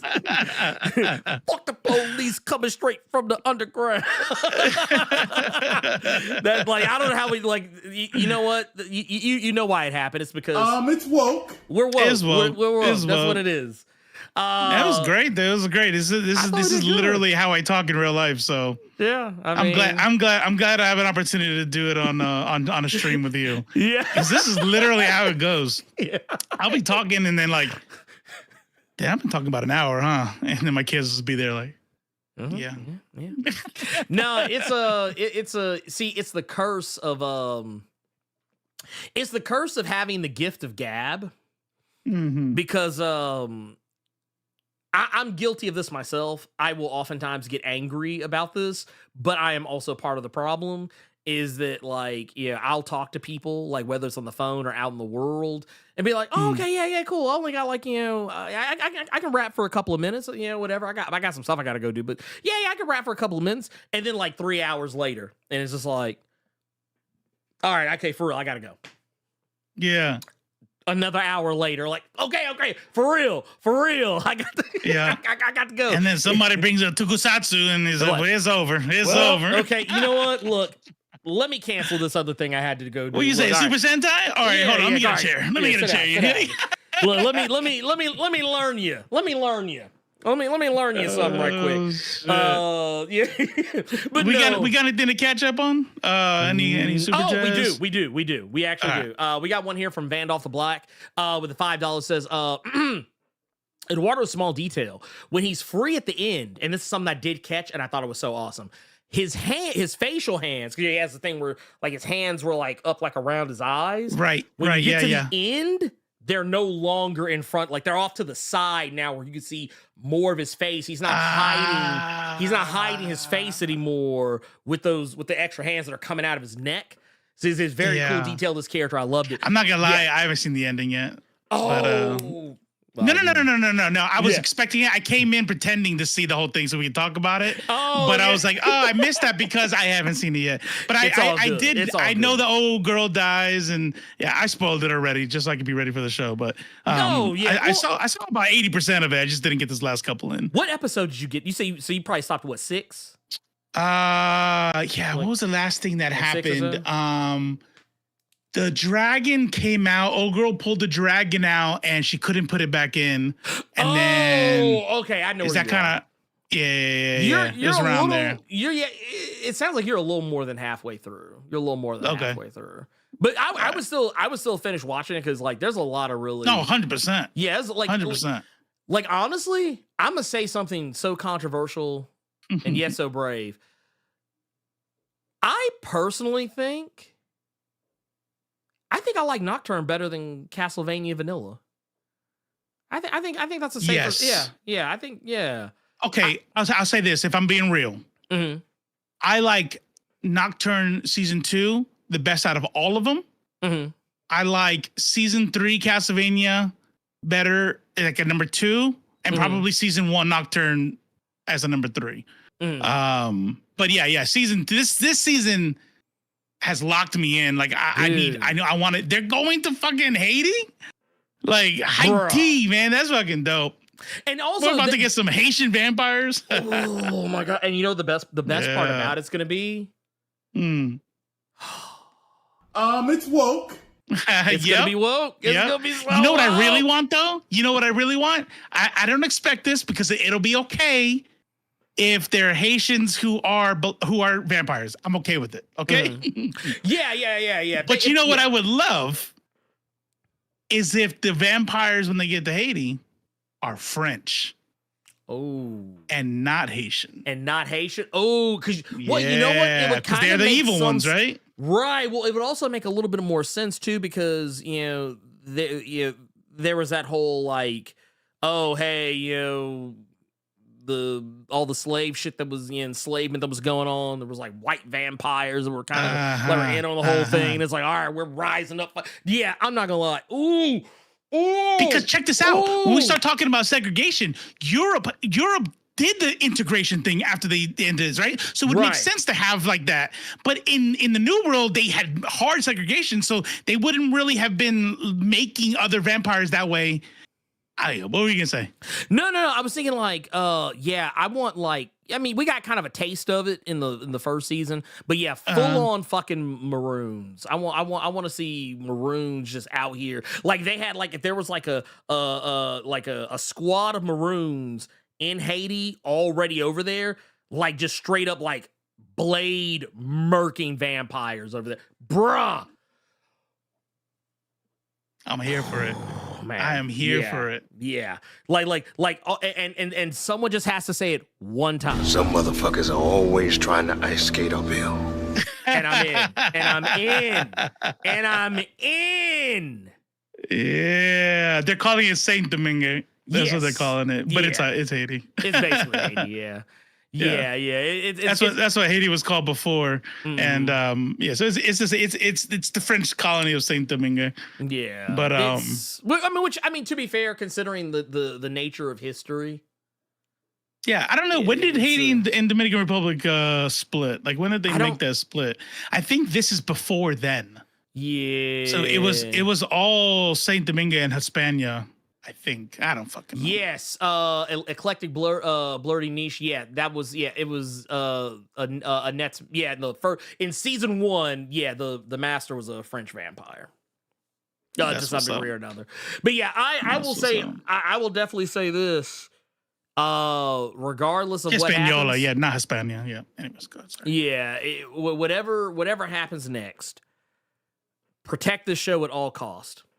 Yes. I'm probably going to go in the other room and turn Netflix on. Just have it on repeat. just like have it on and come and check in every third episode and be like, click. Yeah, we still watching. I'm still here. We still watching. Yep, I'm still, We're still watching. Yeah. Run that shit on your tablet. Yeah. Look, let me get my phone out. Let me like, all right, turn this on and be like, hey, can y'all look, be like, hey, can y'all turn this on in the other room real quick while I'm handling this? Okay, cool. Here's what I will say. Oh man, Gavin. Oh, it's good. Oh, yes, you need to watch it. You need to watch. Okay, I'm gonna. If you mean relationship like you don't care about the game, I didn't either. It doesn't matter. It's a whole. Just forget it was ever a video game. It's dope. Like honestly, I know so many people. Like, I remember when the first season came out, I had so many people come to me like, bruh, I didn't know Castlevania was hidden like this. I was like, bruh. It doesn't. I was like, trust me. I was like, trust me. Let me help y'all understand something about, like, I know it probably sounds like sacrilege. Let me put y'all on game about something about myself. I fucking love the Castlevania game series. It is one of my favorite, gaming franchises of all time. But I do not play that shit for the story. Okay, that's right. Yeah, it's a fun video game. Yes, I play that shit to beat some ass and go. Yeah. Like. Let me keep it a buck with you. This picture has more story in it. This picture has more story to it than Castlevania, the game. Like, don't get me wrong. The later Castlevania games, they had a lot of story. And even the earlier ones, they had it too, but you had to, like, look for that shit. But, like, yeah, like, when you get, like, okay, yeah, we get to, like, Rondo of Blood and fucking, like, Symphony of the Night, and then going on forward, that's when you're talking about, like, peak Castlevania. But like before that, no, stop it. You are lying. Arcane's a perfect example. Arcane's a perfect example. Like, who gives a shit about League of Legends? Arcane's dope without it. It doesn't matter. Dude, can I tell you how much? Look, Gavin, can I tell you how much I don't give a fuck about Arcane? Yeah. Would you? Yeah. Look, you mean League of Legends or the show? Or no, the game. The so League of Legends. I like Arcane. Got it. Okay. I don't give a fuck about the video game. Right. Exactly. Could not tell you anything. Could not tell you anything about the video game at all. It's a MOBA, so he's gonna hate it. I'm gonna hate it. Offer it. 100%. But I will definitely say this. There is a continuity. So like if you watch it, you will want to start with Castlevania proper first. I think it's like, was it 4 seasons or was it only 3? 1, 2, 4. 4? Okay. So you got 4 seasons, and they're not long. They're relatively short. Like the first season, I think is only like 4 episodes. Or something like that. Like it's 4, maybe 5 they did episodes. A pilot season. Which was so wild to me because it was like literally where they ended. I was like, when they got to season 2, I was like, this feels like they could have just put this with the first season. I was like, this feels like, and I think it actually did come out later that it was actually, a part of, like, they just split it up on purpose to stretch it out. But like, so technically it's actually closer to 3 seasons.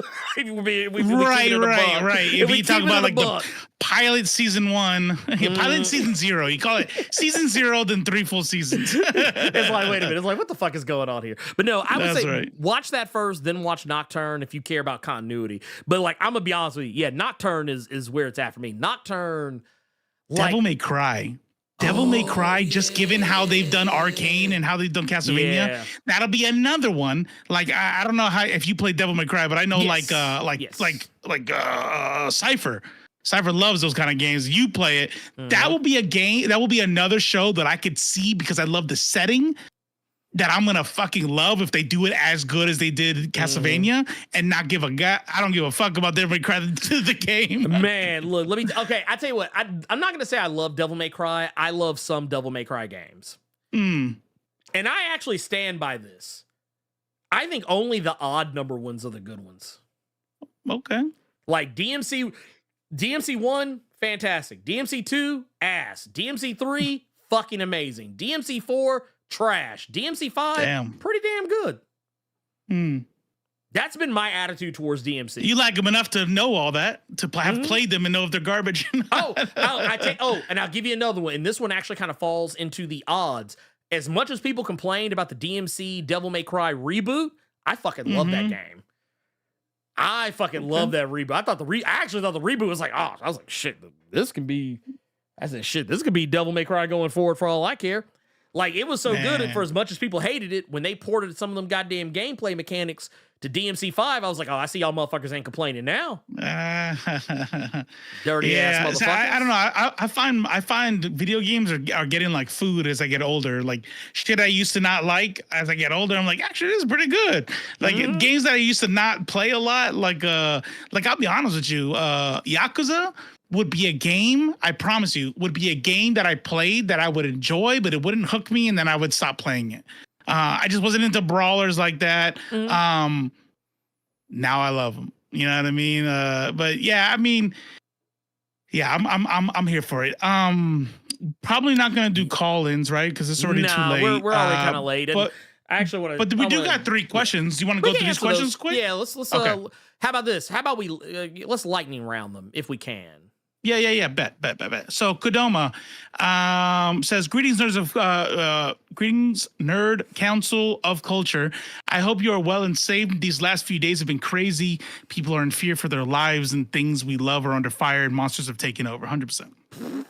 No lies. Most likely, a lot of bad people that belong in jail will get out. They are. We can all agree we could use GI Robot right now. Yep. My question to you both is: do you think this madness with Trump, with Trump's, will spread to YouTube, causing content creators to be suppressed or persuaded to go to his side? I know that. Well, see, we know Meta's on board. We know TikTok's on board. Meta, I mean, that covers Threads, that covers Instagram, that covers Facebook. Yeah. I don't know if I've heard anything about Google. Google but I'll be has honest been with you, oddly quiet. They've been oddly quiet about it.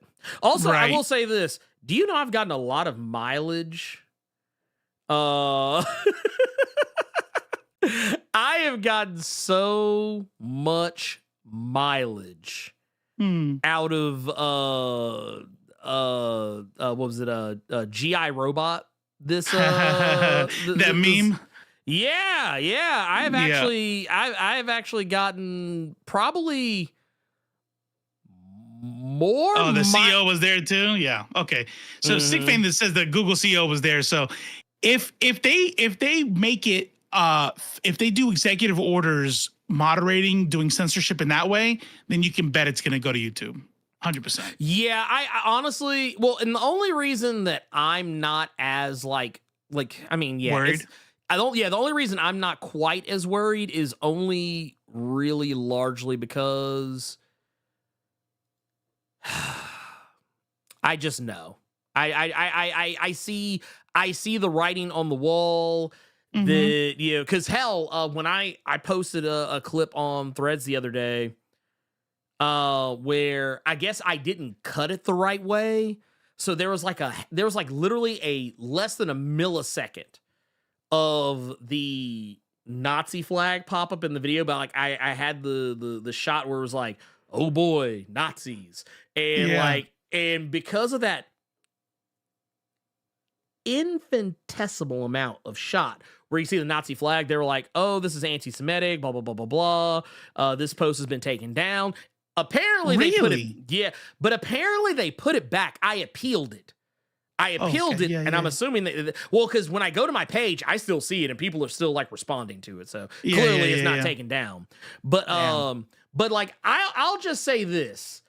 I am happy that while Threads, okay, let's be real. Meta is hoed. Hoed 100%, full stop. There is no pass go, no collect $200. Meta is hoed. Like, just the sooner we accept that, the better off we're all going to be. However, as I go back, this is it. This is, matter of fact, this is it right here. I'm gonna pull this up just so y'all can kind of see what I'm talking about. But like, I posted this clip right here, and you can kind of see like on the for that split second, you can see that you can see it flash. You didn't do that shit by accident. Probably. I don't know. But like I said, motherfuckers are still vibing with it apparently. So clearly it wasn't so bad. But I said fuck it. No, is letting them know this is you. Yeah, this is you. He's talking to you. Yeah, like if you feel some type of way right now, good. That's right. Good. That's right. Gavin Guger said, DC Comics paid me last month to draw an issue of Justice JSA set at the end of the war and had a ton of Nazi punching. Felt good. That's what's up. I love to see That's it. What's up. Support it. Let them know that it pays to be anti-Nazi. How about that? Mm-hmm. So anyways, long story short is I do think it is, but let me tell you all something. This is just an opinion, and I think everybody needs to do what's good for themselves, what's good for your mental health, right? Do you. This is not me putting a moral thing on it. I'm going to stay in Threads. Yeah. The only time I could see myself leaving if it gets equally as bad as what Twitter has gotten to and got to when we left. Like if we're like allowed to just throw the N-bomb out and we're just and we're, you know what I mean? Then I'll probably find someplace else. But somebody made a really good point. I think they said, and then we'll go on to the next question. They said that I think that they are doing this on purpose. They want these major social media sites to be uncomfortable for us, so we leave so that they can maintain control of the narrative to the people who would stay, right? Because it's only going to be like ultra principled people who say, I am not supporting this meta. I'm leaving. I'm not doing this XYZ. Okay, so let's get all the ultra principled people out of here. And then all the normies and white supremacists are left. The white supremacists are left with the normies no, you're going to be stuck with me. And I'm going to find out ways to exactly channel fornication. I'm going to figure out ways to twist around my wording. If you don't want me to say Zionist, I'm just gonna put the letter Z. If I can't put the letter Z, I'm gonna put the letter S, and everybody's gonna know what the fuck I mean, you know? But I'm gonna stay as long as I can. That is my stance as well. I have been a little bit more active on Blue Sky because like I've seen like a lot of the comics. There's a lot of comic creators are over there. Yep. Yeah, a lot of the comics community I've noticed, especially a lot of writers that I keep up with personally, have started migrating over there. So just by virtue of that, I will probably be over there. I'm still going to post on Threads because I mean I've built up a nice little following over on Threads. Over I think 4.2K followers. I'm like 2.2K on Blue Sky. So not small audiences, you know, nothing to sneeze at on either side. So I'm gonna try. Like the only thing the one thing that's gonna keep me off Blue Sky a lot is their video features, because their video features are fucking ass. 1 minute, that's wild. Dude, 1 minute, 50 megabytes. Yeah, nah. 50 megabytes. Nah. Yeah. I do too. I do too much video. I like sharing videos. I like clipping. Yeah. But it makes sense if you have a following there. I don't have a following, so it's easy for me to say no. Yeah. Sprightly says, "What's up with it, you both, and of course the squad." Damn man, it's been a hell of a week. I want to switch things up with a bit with my question. I love the show. It's a little political, a little retro, and urban.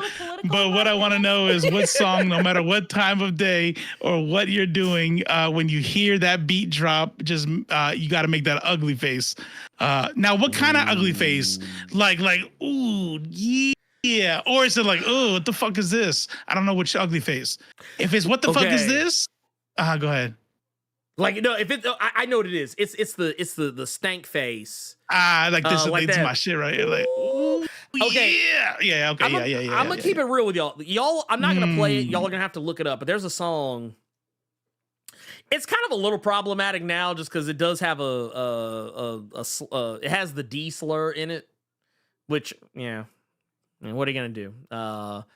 Lesbian? Okay, got it. Yeah. It pops up once, but that's enough for a lot of people. But I still love the beat of it. There's a rapper named Razkaz. And some of y'all might already know what I'm talking about. I might just be over explaining the motherfucker to some people. But Razkaz or Razzie Kazzy in some circles, he has a song called Understandable Smooth. Understandable Smooth, and it's an R&B beat, but the way that it's handled, it's like, as the song would imply, smooth. And it's like, and the shit that he's talking about, he's saying some like gutter ass shit too. He's saying some gutter ass shit the whole time. But just, I don't know. It's really awesome. That's dope. For me, I'm gonna tell you something about me. And you know, if like Elite knows this about me about video games and everything, I am a slave to the law of recency. Right, I do have throwbacks. I'm like, oh shit, I remember that song. But like that songs that like I'm vibing with is probably whatever. Like it's gonna be the most recent song that made me feel that way. So Bad Bunny dropped an album, Debí tirar más fotos, and let me tell you something. I don't speak Spanish. I'm learning Spanish. I'm getting a lot better at Spanish than I was a year ago. But I don't know what this motherfucker's saying. This album is fucking dope. And if you are part of the diaspora that's not African American, like if you're coming from, if your people are from anywhere else, right? Especially in the Caribbean, I promise you that if you listen, what's the other track with Hawaii on it? Hold on, Bad Bunny. If you listen to Debí tirar más fotos, translate it, right? Go find the lyrics in English. I promise you that shit's gonna touch you. I promise you, if you're from Haiti, you're gonna have tears in your eyes. You're gonna be like, I gotta visit Haiti. I gotta go back. I gotta give back to my people. I don't care if you've ever been there or not. You're gonna feel that way. Yes. And then there's another one. It says, fuck, I want to get the name of it right, but it goes like, the song translates to what happened. Oh, lo que lo pasó a Hawaii, right? And basically, it's talking about like, hey, look what happened to Hawaii. Look what happened to their culture. Look what happened when you let the United States, well, they didn't they fucking took it illegally by force. But look what happens when the United States takes it. Don't let that happen to y'all.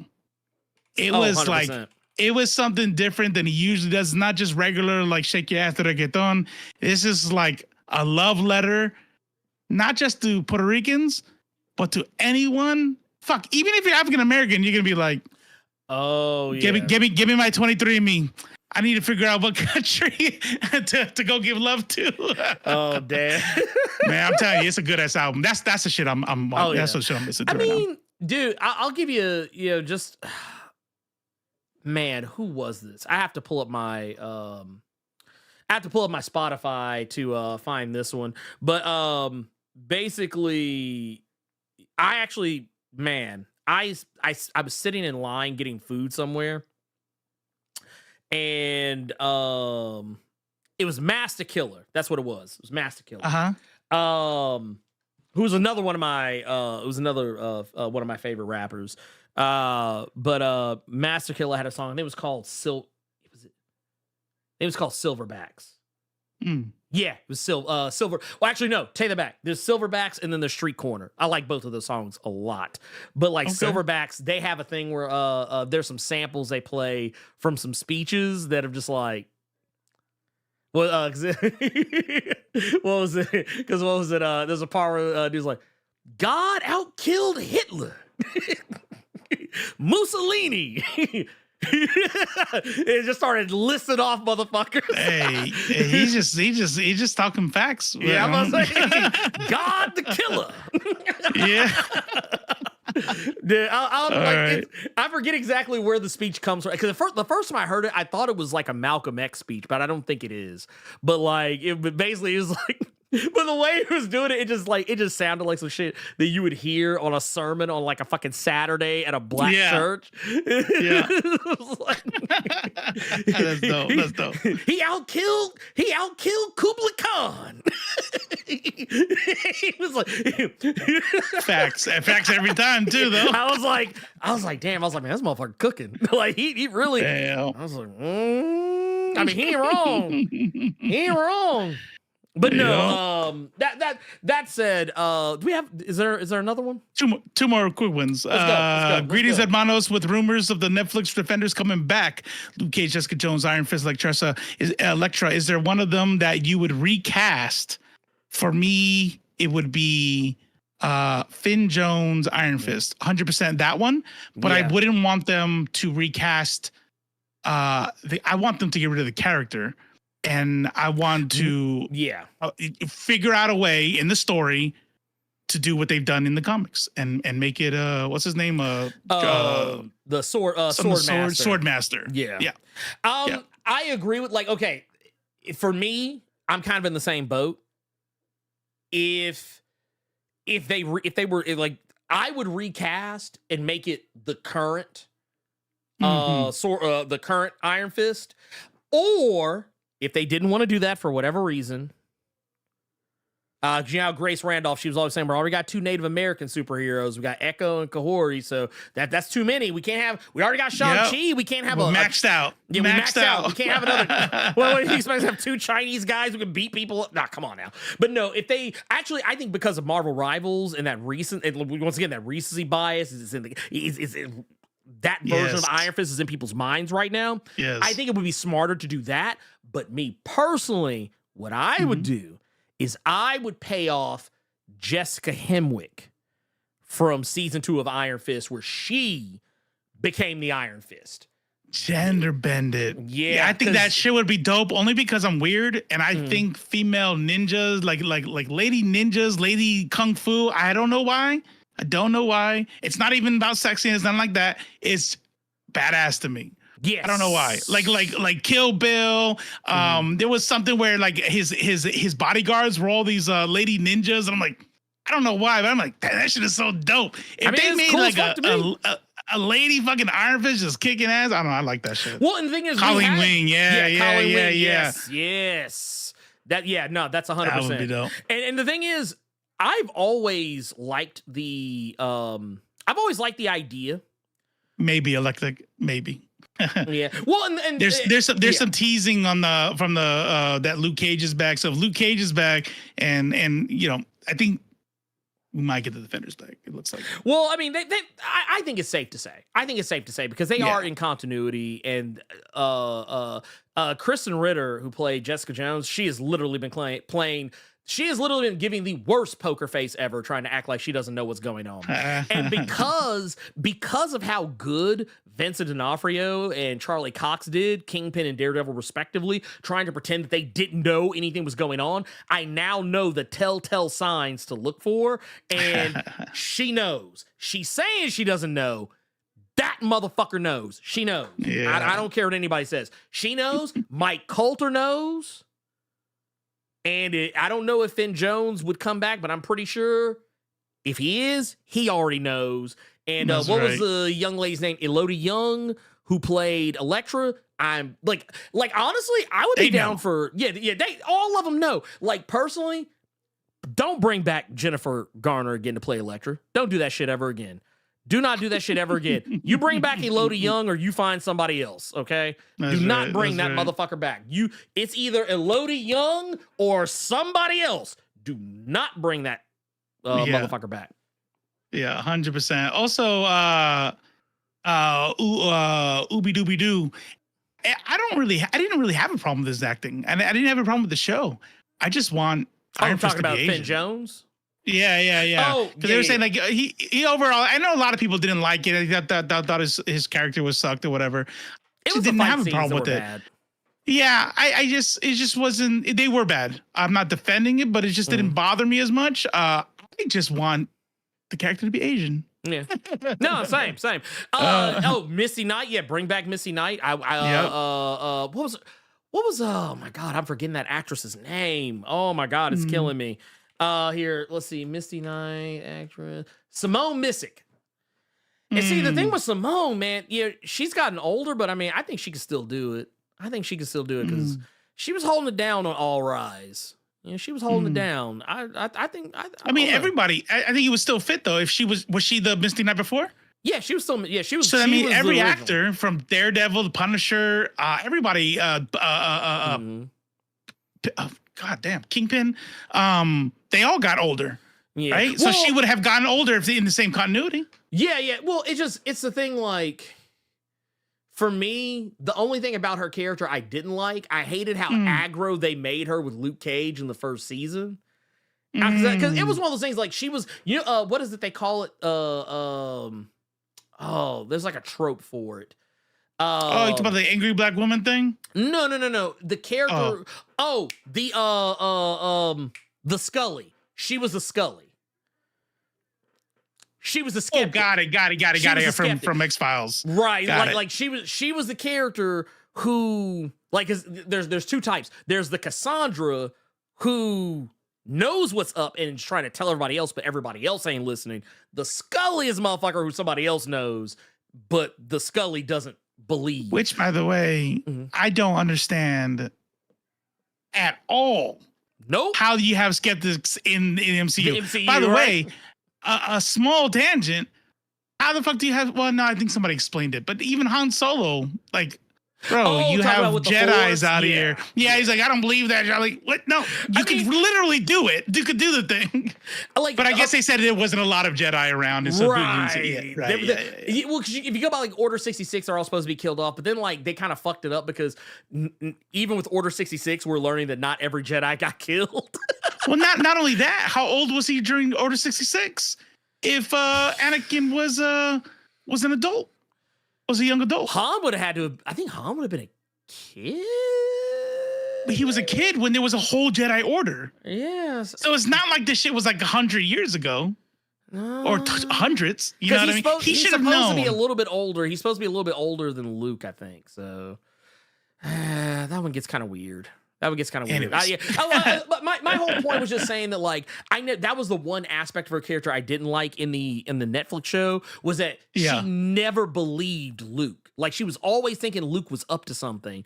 And it was like, dude, this is the most like earnest, most sincere guy like in the history of Marvel, storytelling right now. This dude, like, Mike Coulter is literally laying the cards out online, basically telling you that he's not the bad guy, and you are still holding this dude. And that's after you gave him cheeks. You're still like, nah, I don't think he's shit. He ain't shit. Yeah. I'm like, okay. Yeah. All right. Last one. What's going on, Nerds and Culture? So there's been a lot of rumors of Spider-Man 4 and casting with Anya Taylor-Joy and Sydney Sweeney being talked to. I mean, I'm for it. Who do you think are the who do you think are the possible characters those two could play if they're in it?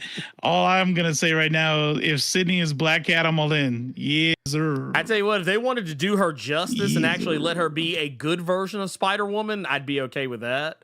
But if she was Spider-Woman, Black Cat, any of those, I'm down for. Here's my thing: don't hire her. Like, okay, I'm not the hugest fan of like her. Yeah, I still haven't watched Immaculate yet. I keep meaning to do it and I keep forgetting. Check it out. It's a really good movie. I like the ending. It's pretty sick.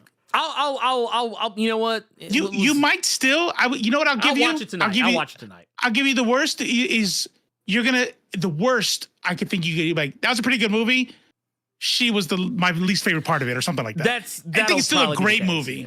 Yeah. It's you know what it is. You know what it is. It's gonna be my Long Legs. I feel like it's gonna be that movie where I'm like, like I think Long Legs was weird enough to where I can understand why you didn't like it. This one is a regular Exorcist kind of movie, though. There's performances that I think are good, but it's like, I feel like that's gonna be the. I think that's gonna be kind of where I fall. I'm gonna watch it tonight. I'm actually gonna make myself watch it tonight. Yeah, I'm a red, but I'm a leftist. I'm an accomplice. I'm an ally. I would call myself a male feminist, 100%. But I'm also a red-blooded heterosexual man, and so Sydney Sweeney being in something that's going to be easy to look at is going to be good. But I would also like to see a Black Cat or a Spider-Woman just to get. Actually, you know what? No. Yes, I want, because we get the Spider-Verse, right? So that's I want to start bringing a little bit of the Spider-Verse, the Spider Family to the MCU. So I think that's why another Spider-Woman would be dope too.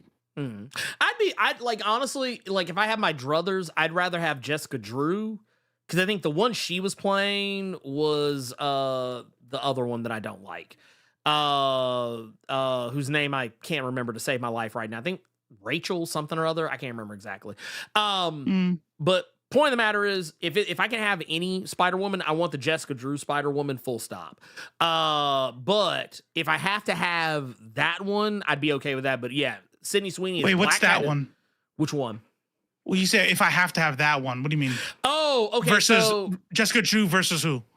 Okay, so like, you know how in Madam Web, And Madam Web, you mean Sydney Sweeney's character in Madam Web? Yeah, the version. Gotcha. Yeah, the version of Spider-Woman she's playing. That's what it was. Julia Carpenter. That I don't know why I said Rachel. But no. This was the Spider-Woman she was playing. Got it. I don't want any connection. If they bring in Sydney Sweeney, I want it to be a complete no connection to Madam Web, so she can still be Jessica Drew. We'll get to see Sydney Sweeney with black hair or some shit. Like this. This was the Spider-Woman she was supposed to be. If it's up to me, I want this Spider-Woman. And I can see that being Sydney Sweeney. She just dyed her black. She's an actor. Yeah, she should be fun. Yeah, should be good. Just look. Honestly, all anyone's gonna be looking wigs at. have come a long way. They really have. But yeah, that's what I would want personally. Spider cheeks. Yes. Spider cheeks. Spider cheeks. Spread whatever with spider cheeks. Or no, be like, girl, go on and spread them spider cheeks. All right, that's enough out of you. That's it. I'm sorry. Yeah. Make it a red herring and make her gender swapped recrap. Recrap. Is that a type of something? Rec rap. Oh, rec rap. Okay, I don't know. So there is a in the Zeb Wells Spider-Man run, there was a character who was like he's technically a demon from Limbo, but he wanted to. Oh, yeah. You know what's funny? I've seen this character like in art, but I've never read a comic book with him in it, and had no idea what his name was. Now I know. Yeah, his name is Rec Rap. Is he like a fan of Spider-Man and made himself look like that or some shit? Basically, because his name was like his name is actually, I think it was actually like his full name was just Peter Parker backwards, but like Parker, I see it. Yeah, so like basically, because he comes from Limbo, so everything's kind of inverted, but like he wanted to be a hero, so basically that's the form he took. Batmite for Spider-Man. There you go. Okay, basically, yeah. Oh, the Web Wanger. Oh my God, love it. But like, I'm not gonna lie. I know a lot of people give Zeb Wells shit for his Spider-Man run, but I'm gonna tell you something. I unironically like Rec Rap. Unironically, I think he's fucking Web awesome. Wanger. Yeah, the web wang in action. the pew bangs, man. I'm just saying. That's funny. I like. But yeah, no, but everything. Silk, ooh, Silk would be dope. Silk is Asian though, right? Korean, yes. Yep. Yeah. Yes, sir. That's what's up. That's what's up. And totally gonna be in Spider-Man 3. So or the game. Really? The game Spider-Man 3, got it. Not the MCU movies. Well, there was a TV show they were trying to make. I don't know if that's still being done though. It was supposed to be a Silk Amazon Prime TV show, but I think all of that fell through. So got it. Fuck them. We got anything else? Well, that's it. Man, we take us out. Through. They were through. Ladies, gentlemen, and MBs, that is the end of the show. Thank you very much for being here. Here, I can do this while you're talking because they didn't say anything. They just left a... Be in the family. Tariq Walker for $10. Thank you for your donation. Yes, what that says. Thank you for your donation. I really do appreciate it. Whether you were donating or you were participating or just watching quietly, literally all of that helps. Please like and share. If you haven't already liked it, on your way out, go ahead and like it. I am back to streaming. Check me out on Leftface, youtube.com/Leftface or Twitch. Links are in the description for that. Also, Mondays. I just put the thing in there too for you. Oh yeah. There's a command now. There's a command. So. Yeah. Oh yeah. Yeah. So check me out. I'm going to be live around 8:00 Mondays and Fridays. Fridays will be the wrap up, and on the headlines for the week, we got a lot to talk about this week. A lot of executive orders. You know what? Have you seen the Legia Miller video? No.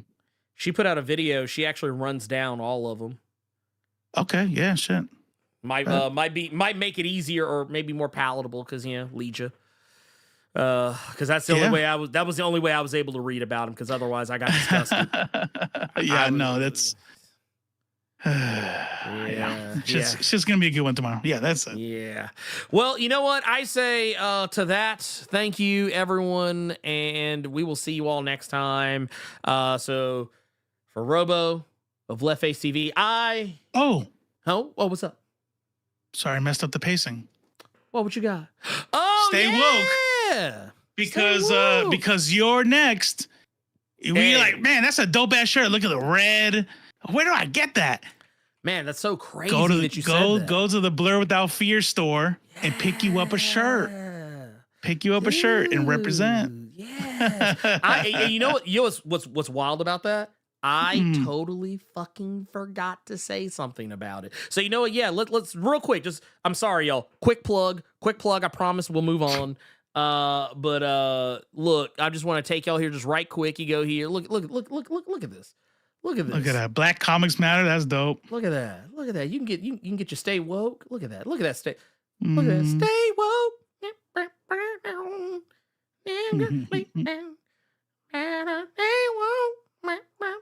Look at that. That's wild. It's crazy. Look at that. You can even get you a little bit of this in your life. Look at that. Scroll down to the bottom of that description.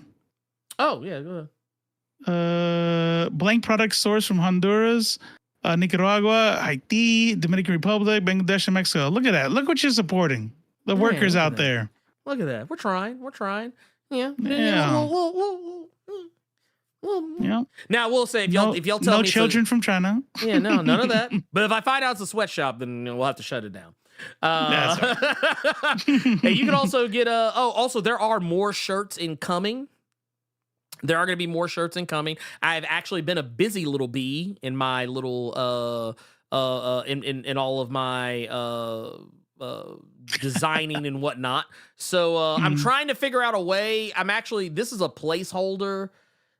This is going to be a placeholder for now, but I'm actually going to go back and I'm going to draw Dr. Doom myself because I don't want to use Pepe's artwork to make money. Well, for one, because it would be shitty, and two, it's illegal. But this is a mock-up. This is a mock-up for it. Some of you have probably seen this one, but the Dr. Doom betraying people party, proud member. It's not like he's gonna betray me. So yeah, that's I'm gonna try and get that one ready in time for One World. Well, One World Under Doom has already started, but I'm gonna try and get it started for for proper. We're gonna try and get that hooked up, and also there is the I need to actually get this ready. There is also the Norman Osborn shirt that I'm working on as well. It is something that will those of you who are channel members and patrons, you'll see me messing with that pretty soon. As a matter of fact, it's going to be based off of this meme. So just FYI, it's going to be kind of wild. But I'm gonna draw this. Are you one myself. Say I'm something of a Blerd myself? Maybe, I don't know. You can have that one for free. That's a good one. I might. I thought it honestly, I'm not gonna lie. I was just gonna whole ass just put the whole put that. Yeah. But no, no. You know what? That we might go that route. We may make variants. Ooh, there you go, variants. So we like I said, I got irons in the fire, y'all. I'm technically a legit artist now. I actually have a variant cover I'm going to be doing for somebody here coming up soon that we're going to be talking about. Oh, no shit. Yo. Is the guy I asked you about, told you about? The guy I know? No. Okay. I don't think so. From yesterday. No, but it's going to be for it's going to be for an indie comic. And nice. And actually you guys, I don't know why I'm acting so secretive about this shit. But it's gonna be for the upcoming issue of Ace Blade. I have a variant cover that, you know what, fuck it, you know, and I'm gonna give y'all a taste. I'm gonna give y'all a taste. I'm not giving you the whole thing. You can't have the whole thing. It's too much. It's too much. But I'll give you. This is just I tell you what. Here you go. I'm gonna give you an uncolored look at it. It's gonna look weird because the background's not there, so some of the nuance will be lost. But this is it right here. Okay. It's gonna be a Ace Blade is a ninja. That's why he's got the Tabi boots on. So that's why his toes, big toe, is split apart from the rest of his toes. But it's an homage to the Arkham Asylum games, where like when you would get beat and one of the villains would come stand over you and talk some shit. That's basically what this is. It's that, but with his character. So yeah, that's what we got. And I penciled and inked it. I am also coloring it. So we'll see. I actually did finish the coloring on it. I don't think it's perfect, but you know, we'll see what happens. We'll see how everyone responds. But that's basically going to be it. There's more to it. There's a whole background, and there's like a perspective thing, and maybe some other little effects things that I did. So I'm proud of it. I'm actually proud of it. But anyway, for that, for you know, showing you that as well, on top of Robo being here as well, I'm the Blerd without fear. And Donald Trump, you can go to hell.